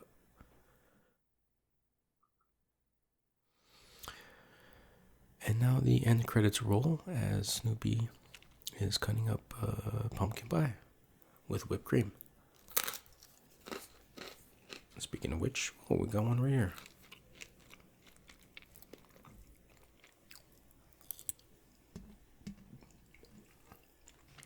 Anyway, that was pretty fun. Pretty nostalgic. A little bit slow, I guess, but yeah, I guess it's for kids, right? So what do you expect? But it moved very slowly, but you know, it was good for what it is. Good times. Okay, now we'll go over to watching Garfield's Thanksgiving. Okay, so this is Garfield's Thanksgiving, and this came out in 1989, so, you know, definitely a later generation.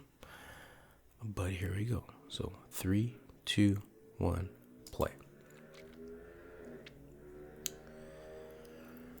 And by the way, this is available on YouTube, you know, on the official Garfield YouTube channel if you want to watch it.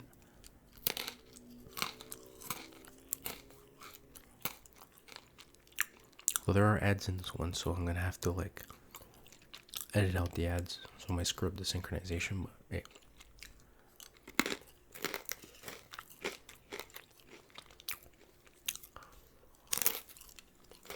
So now we have Garfield waking up, or trying to wake up John, so that he can make him breakfast. And he starts playing like loud music with Odie, like rise and shine, blah blah blah. He's giving kind of like a military pep talk speech. Wants pancake, cupcakes, size of Australia, coffee, blah blah blah. So get your patriotic duty. And he marches off, and John is like startled, and then Odie hits the, what do you call those things, the cymbals. So I wonder if people with Goldfish have this problem. So we see Garfield finishing off his breakfast.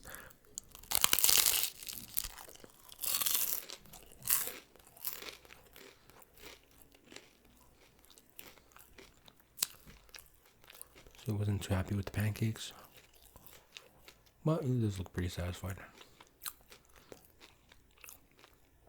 So it's time for a mid-morning nap. Check that. Time to abuse the dog. So he's about to kick Odie off the table, but he sees a calendar.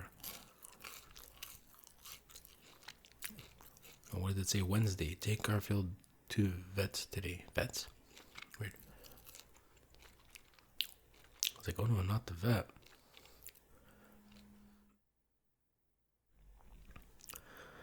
Now that's very interesting because I'm recording this on Wednesday, the day before Thanksgiving. And I just so happened to have a vet appointment for my dog on the same day.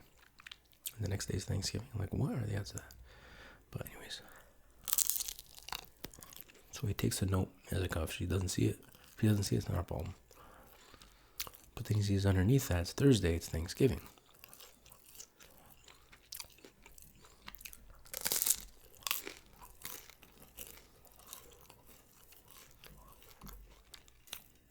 That's the day people celebrate having food by eating as much of it as possible. That's pretty funny. So naturally, it's probably Garfield, one of his favorite days of the year.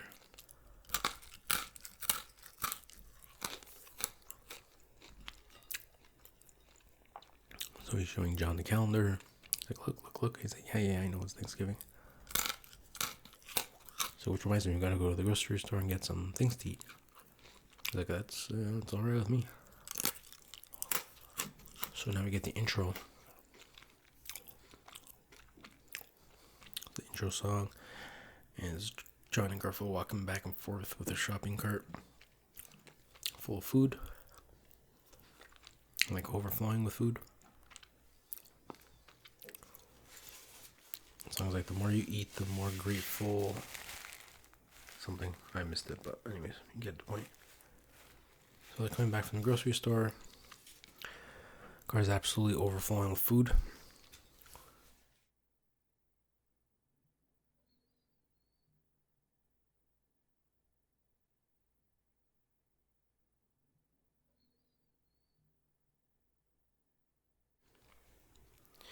So Garfield notices, he's like, hey, where are we going? He's like, we're going to the vet. So the car starts greening out of control or whatever. So now we're in the vet's office. We see a pig, a couple of dogs, a big fish, another dog, and Garfield shaking on top of John's head. And that's pretty much my dog at the vet's office.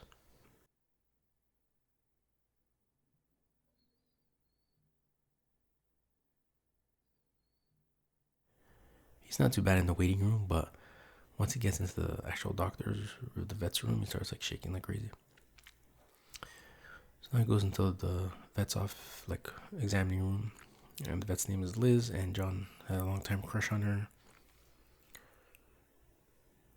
And he's like, hey, Dr. Liz, how about that weather? And she's like, that's a rather personal question, don't you think? That's pretty funny, actually. How about a date? I'd sooner die. He's like, well, don't do that. So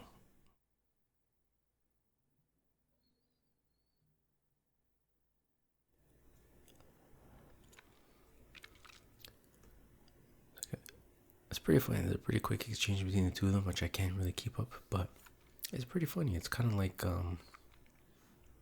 Simpsons humor in a way, right? Which kind of makes sense. I mean, didn't Simpsons come out in '89 or '90 or whatever? It's actually funnier than I thought it would be. But anyway, John's like hitting on her, asking her out for a date. He's like, I'll just stand here quietly and hold my breath until you go out with me. So he starts holding his breath. Garfield's like, oh, that'll impress her. He's turning red, waving his hands. And she's like, I have some good news and bad news regarding your cat.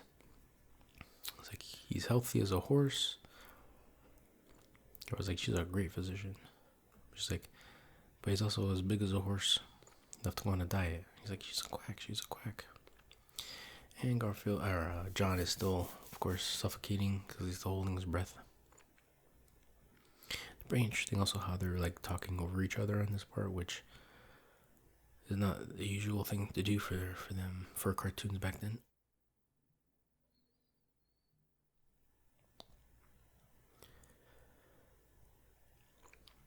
So anyway, she keeps blabbing away, and John finally passes out. So she's like, okay, I'll go out with you. And he's like, really? She's like, I can't stand to see dumb animals suffer. So John's like super happy. He's going to make a big Thanksgiving dinner. You're going to love it. And he leaves. And he leaves Garfield there. It's pretty funny. She's like, Mr. Harbuncle, you forgot your cat. He's like, my cat? Oh, yeah.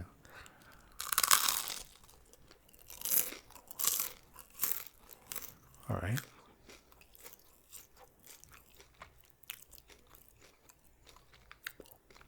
So John's arriving at home. He's like super happy. Garfield, of course, isn't happy.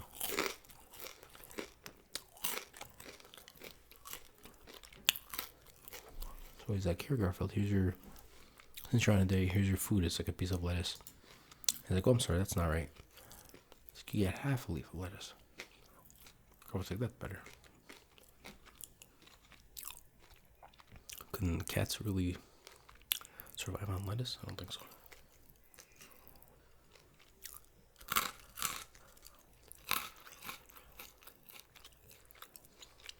Poor Garfield. Now he's gonna try to raid the kitchen, maybe raid the fridge. Let's see what he does. Sneaking in there. It's up against the fridge. And the whistle blows. He's been busted. Drink some water.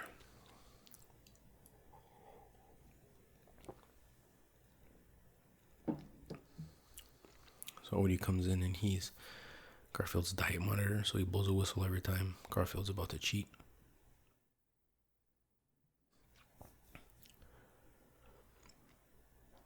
Garfield's like, that's just ridiculous.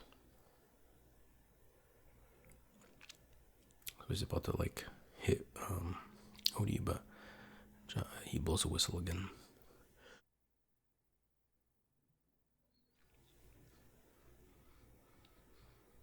So now Garfield's stepping on the scale, and it's one of those electronic talking scales, AI scales, I guess. It's pretty ahead of its time. And he starts talking, just gotta tell your weight, your fortune, blah blah blah. He's like, okay, what's my name? She's like, judging by your weight, you're Orson Welles. That's pretty funny. He's like, may I have your autograph, please? Like, shut up. Like, what's wrong with being large boned? She's like, I've seen all your movies. That's pretty funny.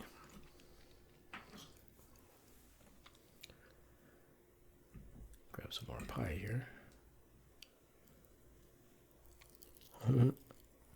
She's like, I've seen Citizen Kane 8 times. And that's the kind of thing you see on The Simpsons. So then Garfield like stomps on her. She's all destroyed, and she's like, Rosebud. That's pretty funny and pretty clever.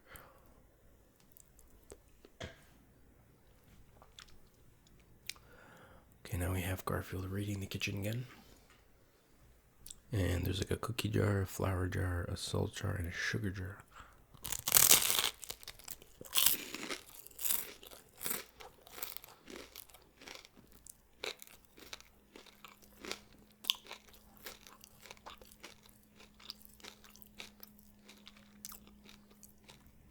And of course, as he's opening each jar, Woody's popping out with the whistle. And Garfield's trying to stop him. There's like 3 Odies coming out at once. Garfield's like, I must be hallucinating from lack of food.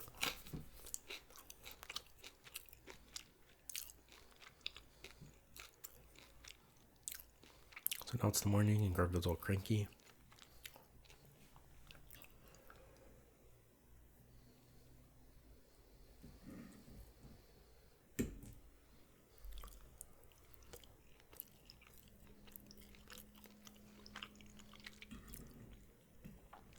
Now John's starting to make Thanksgiving dinner. It's like, he's going to be here in 3 hours. I better take the turkey out of the freezer or fridge or whatever he said. It's like, remove bird from freezer at least 24 hours before cooking. Yeah, whatever.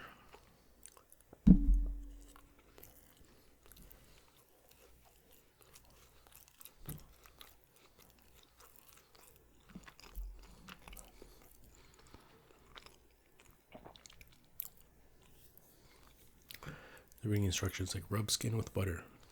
And he's rubbing this. He's like, I don't know how that would help, but so he starts rubbing the butter on his own skin.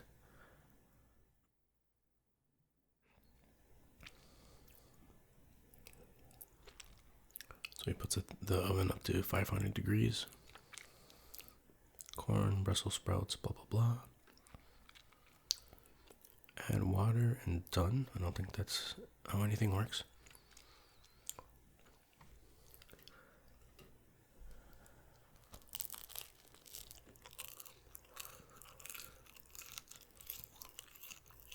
Garfield's like, Thanksgiving, humbug. Go to Thanksgiving if you're on a diet. She's got a point. So he puts garlic powder on the vegetables. It's like, no one, if I can enjoy it at Thanksgiving, no one will.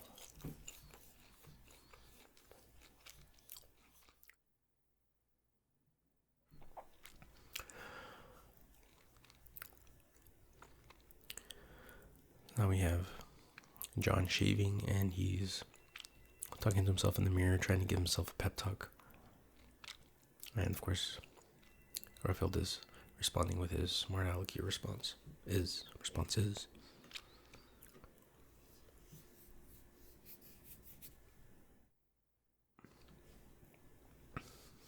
Okay. Now John's getting ready, he's getting dressed, and he needs Garfield's help because he says clothes make the man.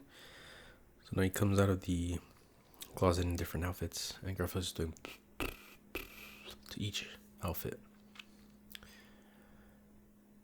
Rugged individualist, Popeye, ballerina, ape.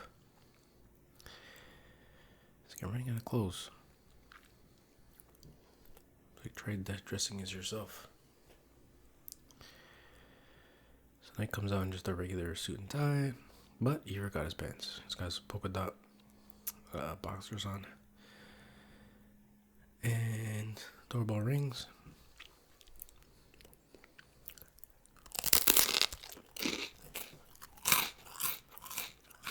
He opens the door and she's like, nice polka dot shorts. He freaks out, runs back into the closet, grabs his pants, blames Garfield for it.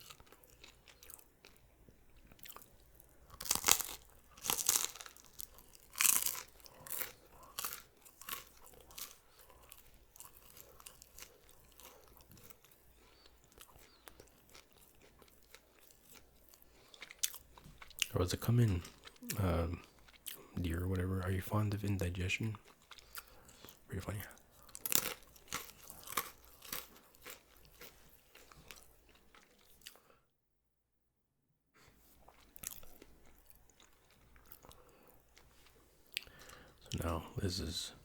So now Liz, Garfield and Odie are chilling on the couch.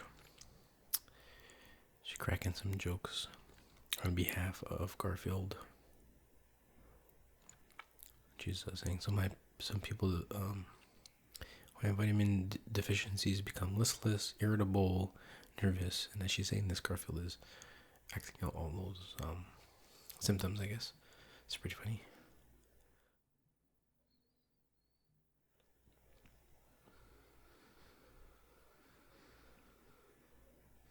She's like, maybe this diet's too hard on you. I'd rather see you fat and healthy.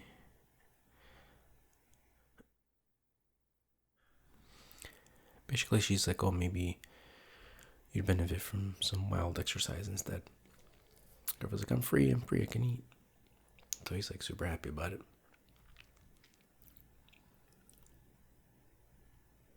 And John's inspecting the turkey, and it's still completely frozen. So he's freaking out. He's like, what am I gonna do? Liz is never gonna speak to me again. It's like,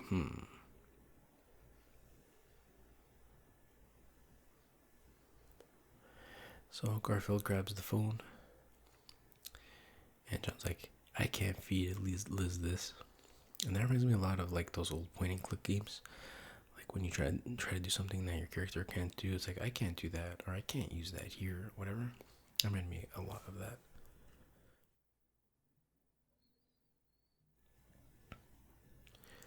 So then Garfield's trying to get John to call his grandma, because she's, grandmas are good at cooking food, I guess.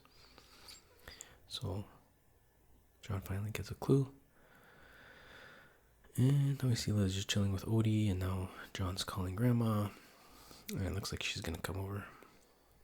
And she arrived like instantly, of course, on her motorcycle.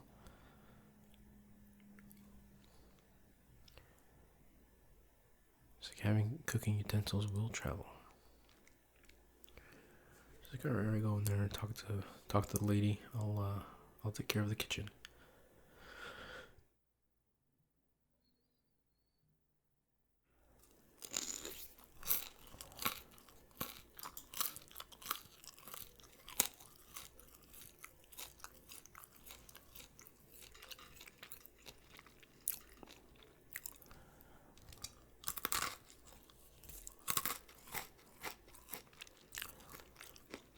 So now John starts entertaining Liz by going into this long explanation of the meaning of Thanksgiving.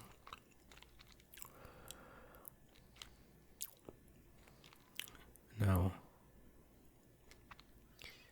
Grandma's like, oh, took our vote. She's like, oh, you're looking a little thin. Is a grandson of mine feeding you?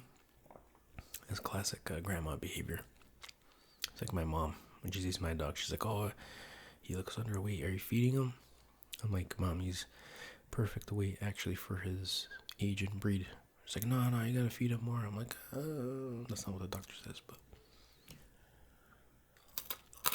So now John's talking about 1961 and blah, blah, blah.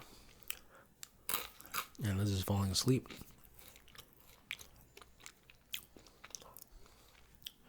And it sounds like a chainsaw in the background. And we see Grandma cutting through the turkey with the chainsaw. She pulls out a pot. She's whipping up some sauce. A whole bunch of stuff. And she just dumps the turkey in there. And she just dumps it out into whatever. And she's going to deep fat fry it. I feel like that's music to my ears. And John's like, the last Thursday in November is Thanksgiving. Like, I get this, in Canada they celebrated it too, but on the fourth Thursday in November they celebrate the second Monday in October. Isn't that wild? It's like, I had no idea. She's yawning. She's terribly bored.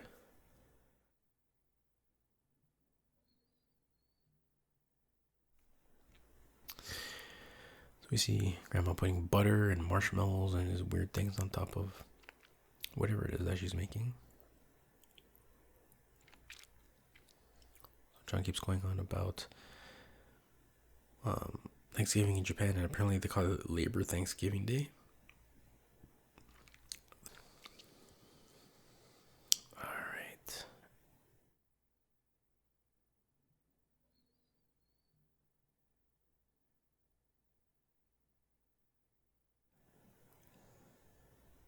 Okay, so now Grandma's setting the table with a bounty of food that she made.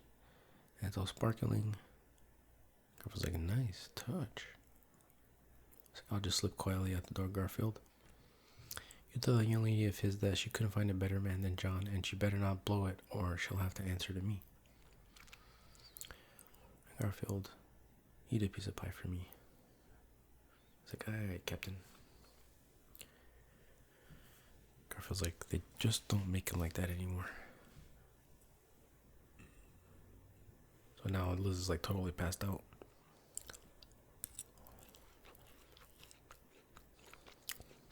Now dinner's ready.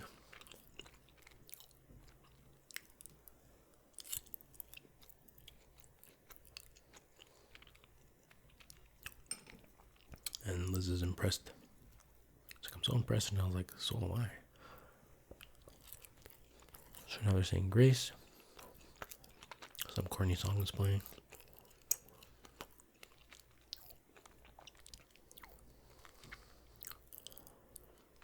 Woody licks the corn, Liz's corn, and she's like, you have it.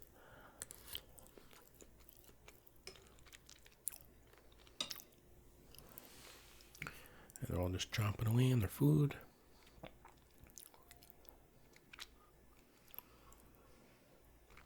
Now they all start holding hands. And John holds Garfield's hand, and he's like, She's like, whatever, it's Thanksgiving. That's a nice little sweet moment. So now Liz is leaving, and she's like, that was a wonderful meal.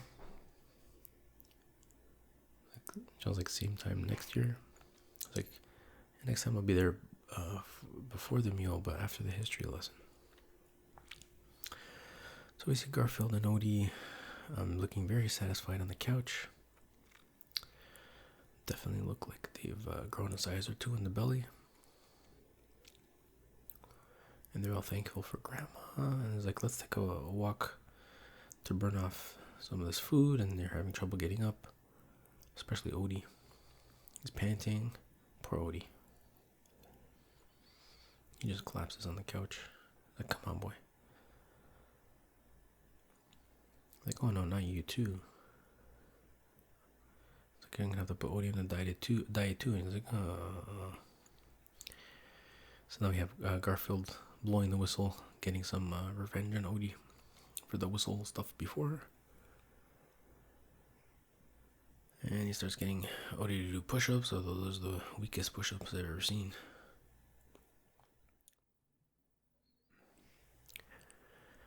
And that's it. Then we get the end credits, and that concludes the Garfield Thanksgiving. It was pretty funny. It was better than I thought it would be. A lot funnier than the Charlie Brown one. But they're both good. They're both very nostalgic, bring back a lot of memories, and really get you into the Thanksgiving spirit. So anyway, with that being said, I hope you enjoyed this video. I hope you enjoyed your Thanksgiving. Hope you had some good food, some good family, some good friends. And I will see you guys next time. Take care. Bye-bye. ASMR Retro Forever.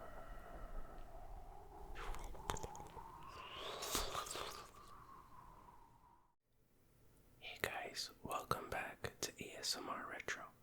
Today I'm going to do a commentary / watch along of the very first episode of The Simpsons, which also happens to be a Christmas episode.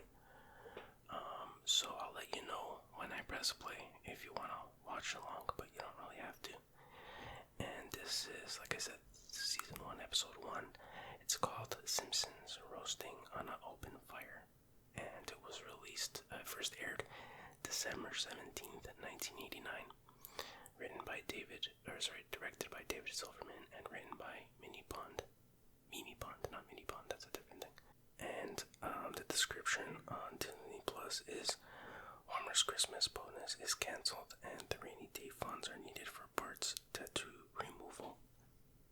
So this wasn't actually intended to be the first episode. There was another episode, I think maybe it was swapped with another episode for various reasons. But whatever the reason, it aired first, so we'll count it as the first episode. And as usual, I got my popcorn. Got my pop. And so I'm ready to go. So let's do this. So I'm pressing play in 3, 2, 1, play. So it starts off saying The Simpsons Christmas Special. And we don't get the classic intro. There's really no intro besides that title card. And we have the family driving to its annual Christmas pageant at the school. And we see a bunch of kids as Homer and Marge and Maggie walk in, and you can see Maggie is wearing her classic star-shaped snowsuit.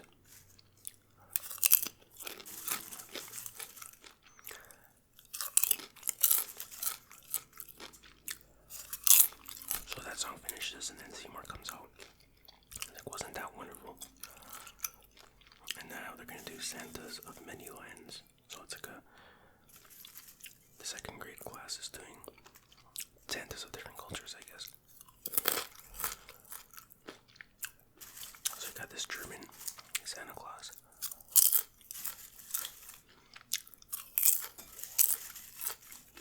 Wow. Kids whipping rods to the kids, the parents of bad kids. So here's Ralph being, well, I suppose that's Ralph, but it doesn't sound like Ralph at all. But he's being the Japanese Santa Claus. He has eyes on the back of his head, which is creepy. Everybody's shocked. Oh, there's a music teacher. I forget his name. Now is Lisa doing the Santa Claus of the South Seas or something. Some tribal Santa Claus character with the mask and the torches. She's doing a tribal dance. Everyone's kind of shocked.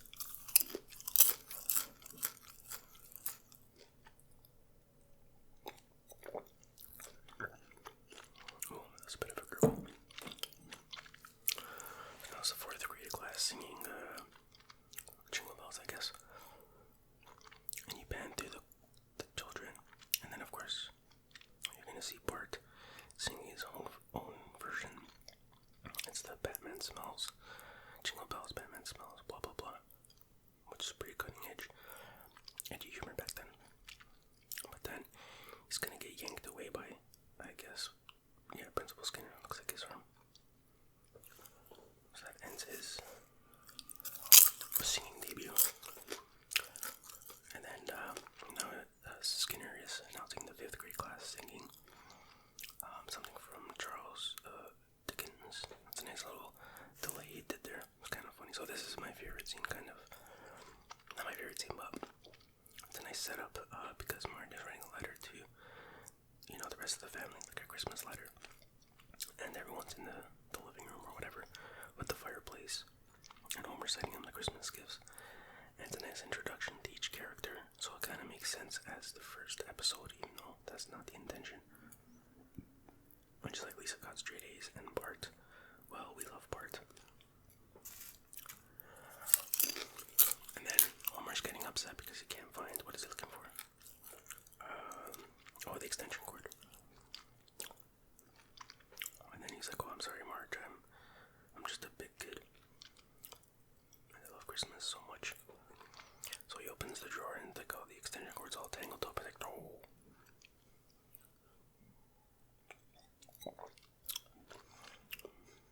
So the kids are they're writing the letters to Santa.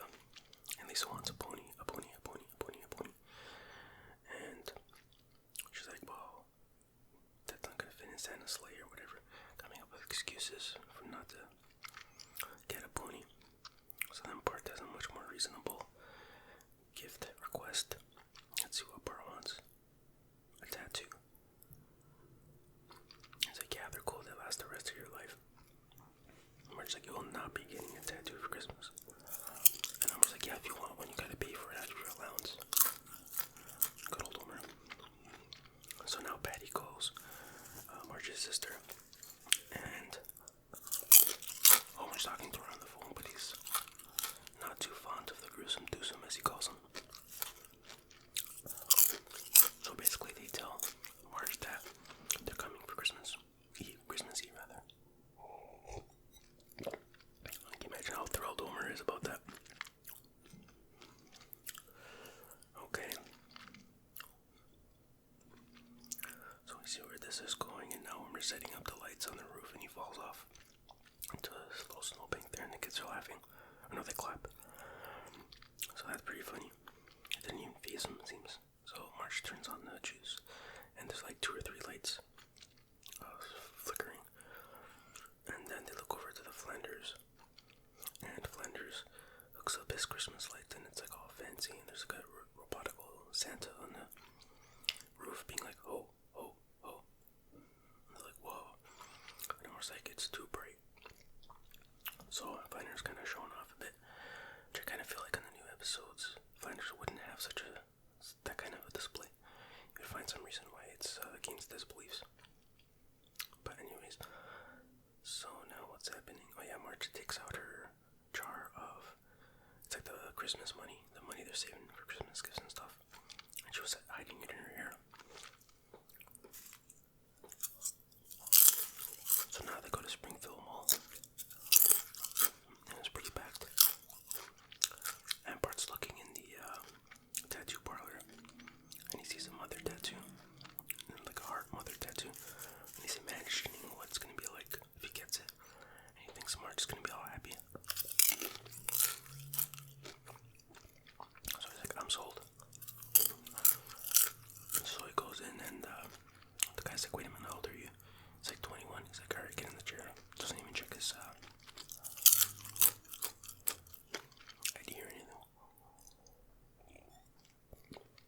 So now we have Homer checking all the gauges at work. And like some of them are blinking danger, but it doesn't really seem to notice. So now we have Mr. Burns making an announcement while Homer enjoys a donut. And then a whole bunch of other workers show up. It's like 50 people eating donuts.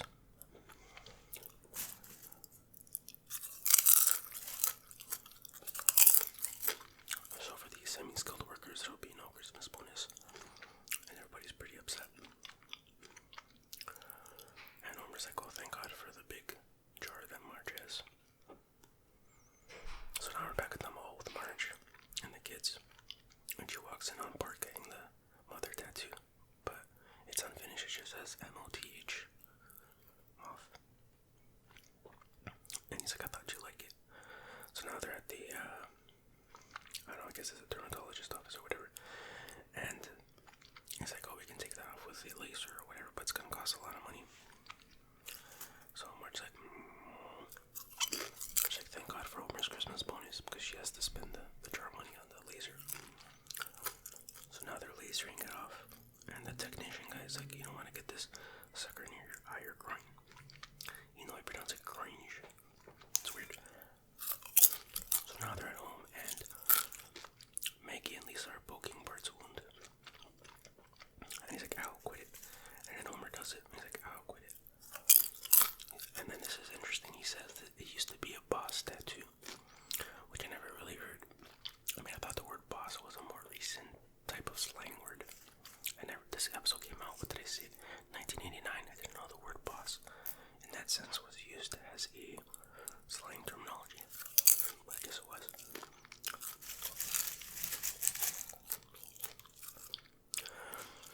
So now Homer started freaking out when he finds out that they had to spend all the money to get it removed. But then Marge is like, well, you still have your bonus raise. Like, oh yeah, no worries, nothing to worry about here. So I didn't want to tell him the truth, and he walks outside in the snow with no coat on. He looks at his crummy house, and then he looks at the Flanders' nicely decorated house, and he's feeling pretty down about himself.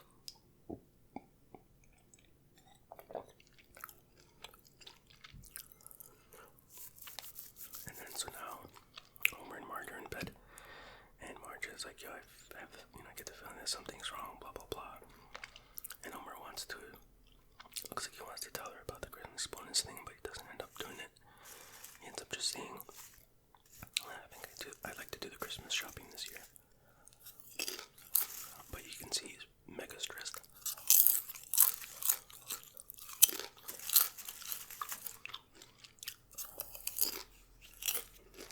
So, yeah, there he goes. I want to do the shopping this year. He's like, oh, sure, okay.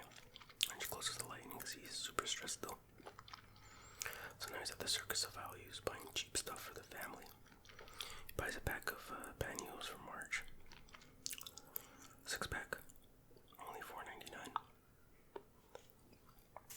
And he buys pads of paper for Bart, which is kind of weird. You think he'd buy that for Lisa, because she likes to write and stuff. And he's like, that just leaves Maggie. But what about Lisa? But anyways, he gets a squeaky dog chew toy. And then outside he bumps into Flanders, and he drops his stuff. And then the kid, I don't know if it's Rod or Todd, it's like, you forgot your pork chop or lamb chop or whatever it is. He's like, give me that. And it's kind of weird that when he picked it off the shelf, he ripped it open the package a little bit. I guess so that's what, because when he went outside, it was supposed to be on the floor, like outside of the package. I don't know, it's kind of weird. He takes something on the shelf and rips open the package. But anyway, Homer sheds a tear, which is very sad actually. So we're in Moe's bar, and Homer's looking pretty down. Drinking a beer, of course. I wonder if Homer will spend more time in Moe's bar in future episodes. Only time will tell. And here comes Barney dressed up as Santa. It's like, I got a part-time job as a mall Santa. And Homer's like, can anybody do that? And he's like, I don't know, they're pretty selective. Burp.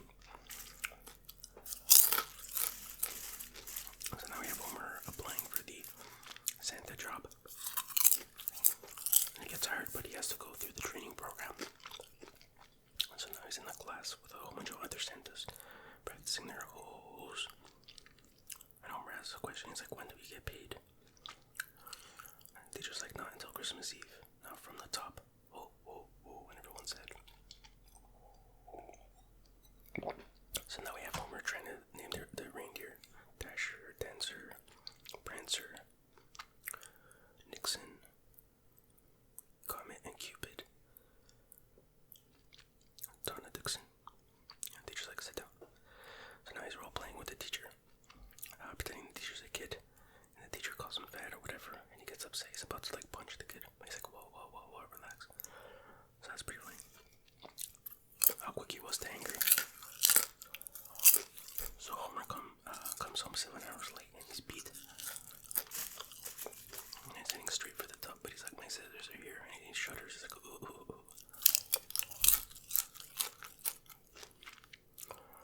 So now the kids feel like they've been rescued from Betty and Selma. They're always, they don't like Homer, and Homer doesn't like them.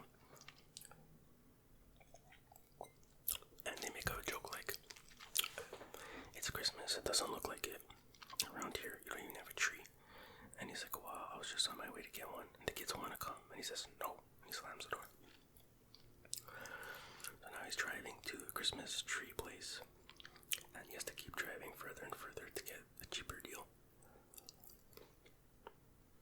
And he says Xmas tree is slightly irregular.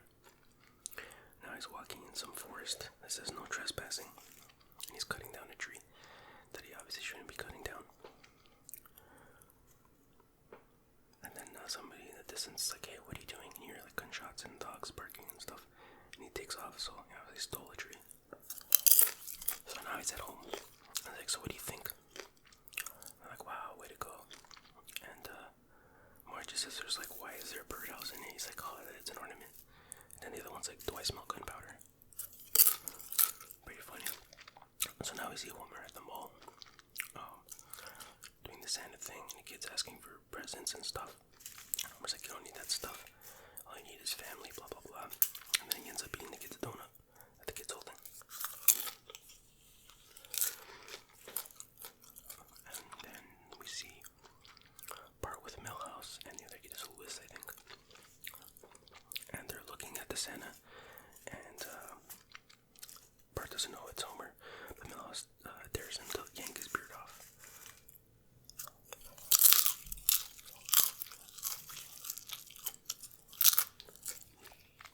So now, and Homer's like, oh hey Bart, little partner. And then Bart's gonna, yeah, there he goes, yanks his beard off. And then he realizes, whoops, that's Homer. So now they're talking in Santa's workshop or whatever. And it's like, don't kill me, Dad, I didn't know it was you. So Homer tells him the horrible secret that he lost the Christmas bonus and lose it, but he didn't get it. And he's like, you must love us to sing so low. So it's kind of a nice message in a Simpsons kind of way. So now, he's like, I have a job to do. He goes back outside, but he hits his head on the door. He's like, don't, damn it. So now he's picking up his paycheck. He's all happy. He's like, I was gonna receive a big fat check for a job well done, but his check is only $13. He's like, well, wait a minute, what's going on here? Excuse me. So then the lady explains, okay, yeah, they had to deduct for costume rental, social security, blah, blah, blah. And then she slams the window door on him. And I was like, oh, he's like super depressed now. $13. Can't buy much with that. And then you see Barney with the check. It's like, alright, 13 big ones. Springfield Downs, here I come. So Springfield Downs is the dog track. So Barney has tip on some dog named, what do they call it? I can't remember. But anyways, Roland, that's it. And Homer's like, I'm not gonna take my kid to a dog track on Christmas Eve. And then Bart's like, this could be the miracle that saves the Christmas, that saves the Simpsons. He's like, if there's anything TV's taught me is that good things happen to unfortunate kids on Christmas. He's like, oh, alright.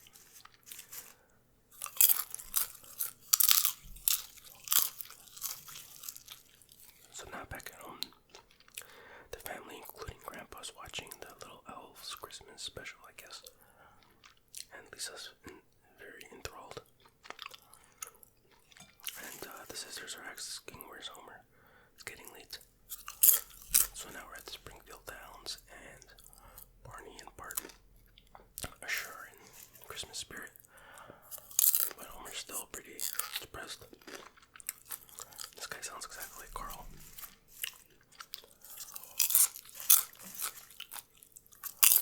So there's Whirlwind, number 6.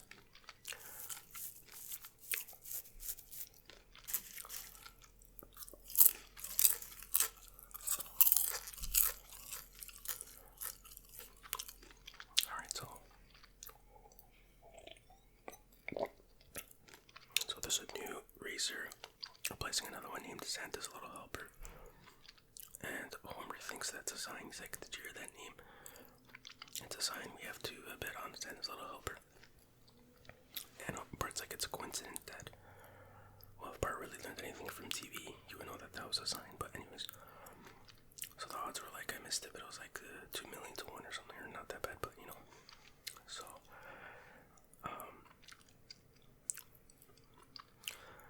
is doubtful, but Homer convinces Bart to go ahead and bet on Santa's little helper. So they bet all 13 big ones on Santa's little helper. So they're watching the little elves again. Lisa's super happy. It's almost 9, but Homer's not home yet. And Patty and Selma are talking trash about Homer, but then Lisa responds with some really very adult way, like, every time you make fun of him, you're tarnishing my perception of what a man's supposed to be, and it's going to affect my future relationships, blah, blah, blah. Not in those words, but it's a very intelligent, well thought out bit of dialogue by Lisa. And then Marge's sister's just like, go watch your cartoon show, dear. So now Bart and Homer are kissing the ticket for good luck. And here we go. We're off. And they're cheering for Santa's little helper. And Whirlwind is in the lead.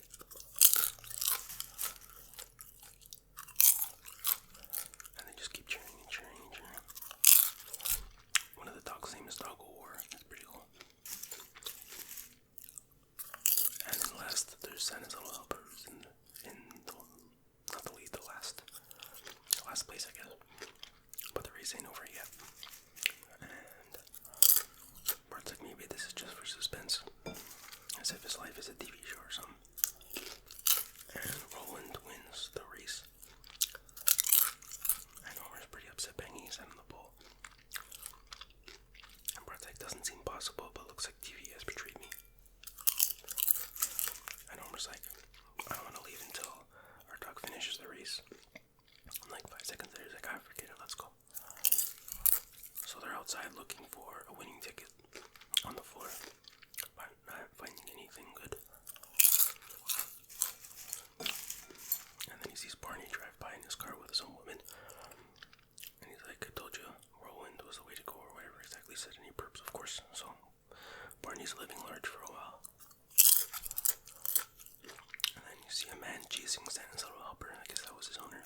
He's like, beat it, scram. I guess he's disowning him. So Santa's little helper jumps into Homer's arms, which is a sign.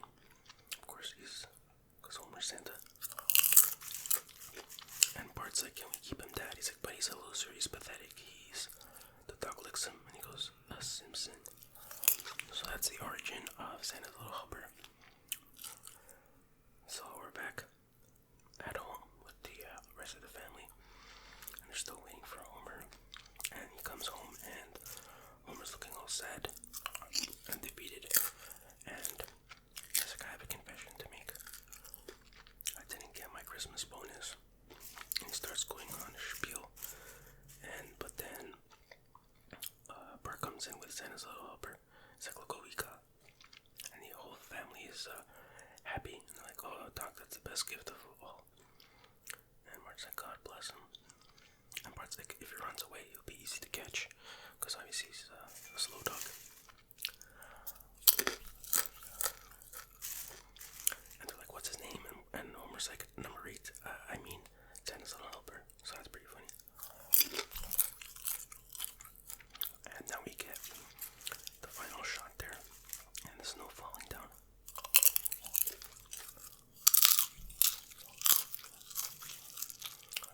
And now we get this final scene where they're singing Rudolph the Red-Nosed Reindeer. The family with Grandpa at the piano. And Bart would break in here and there with his own lines, and same with Lisa, but Homer would get mad. And then Bart just like, take it, Homer. And then he says something. Let's see Homer's. He says, Rudolph, get your nose over here so you can guide my sleigh today. Perfect lyrics. So that was a pretty good episode.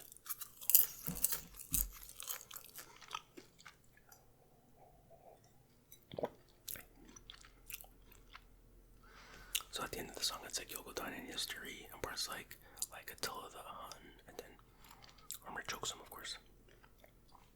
So yeah, that was the first episode ever of The Simpsons to air. Pretty good episode, good way to introduce all the characters.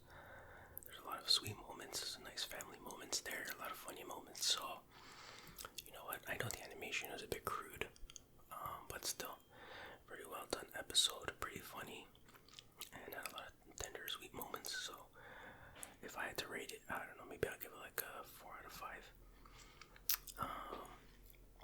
Yeah, just a really solid episode. Anyway, I hope you enjoyed the episode. I hope you found it relaxing, and I will see you guys next time.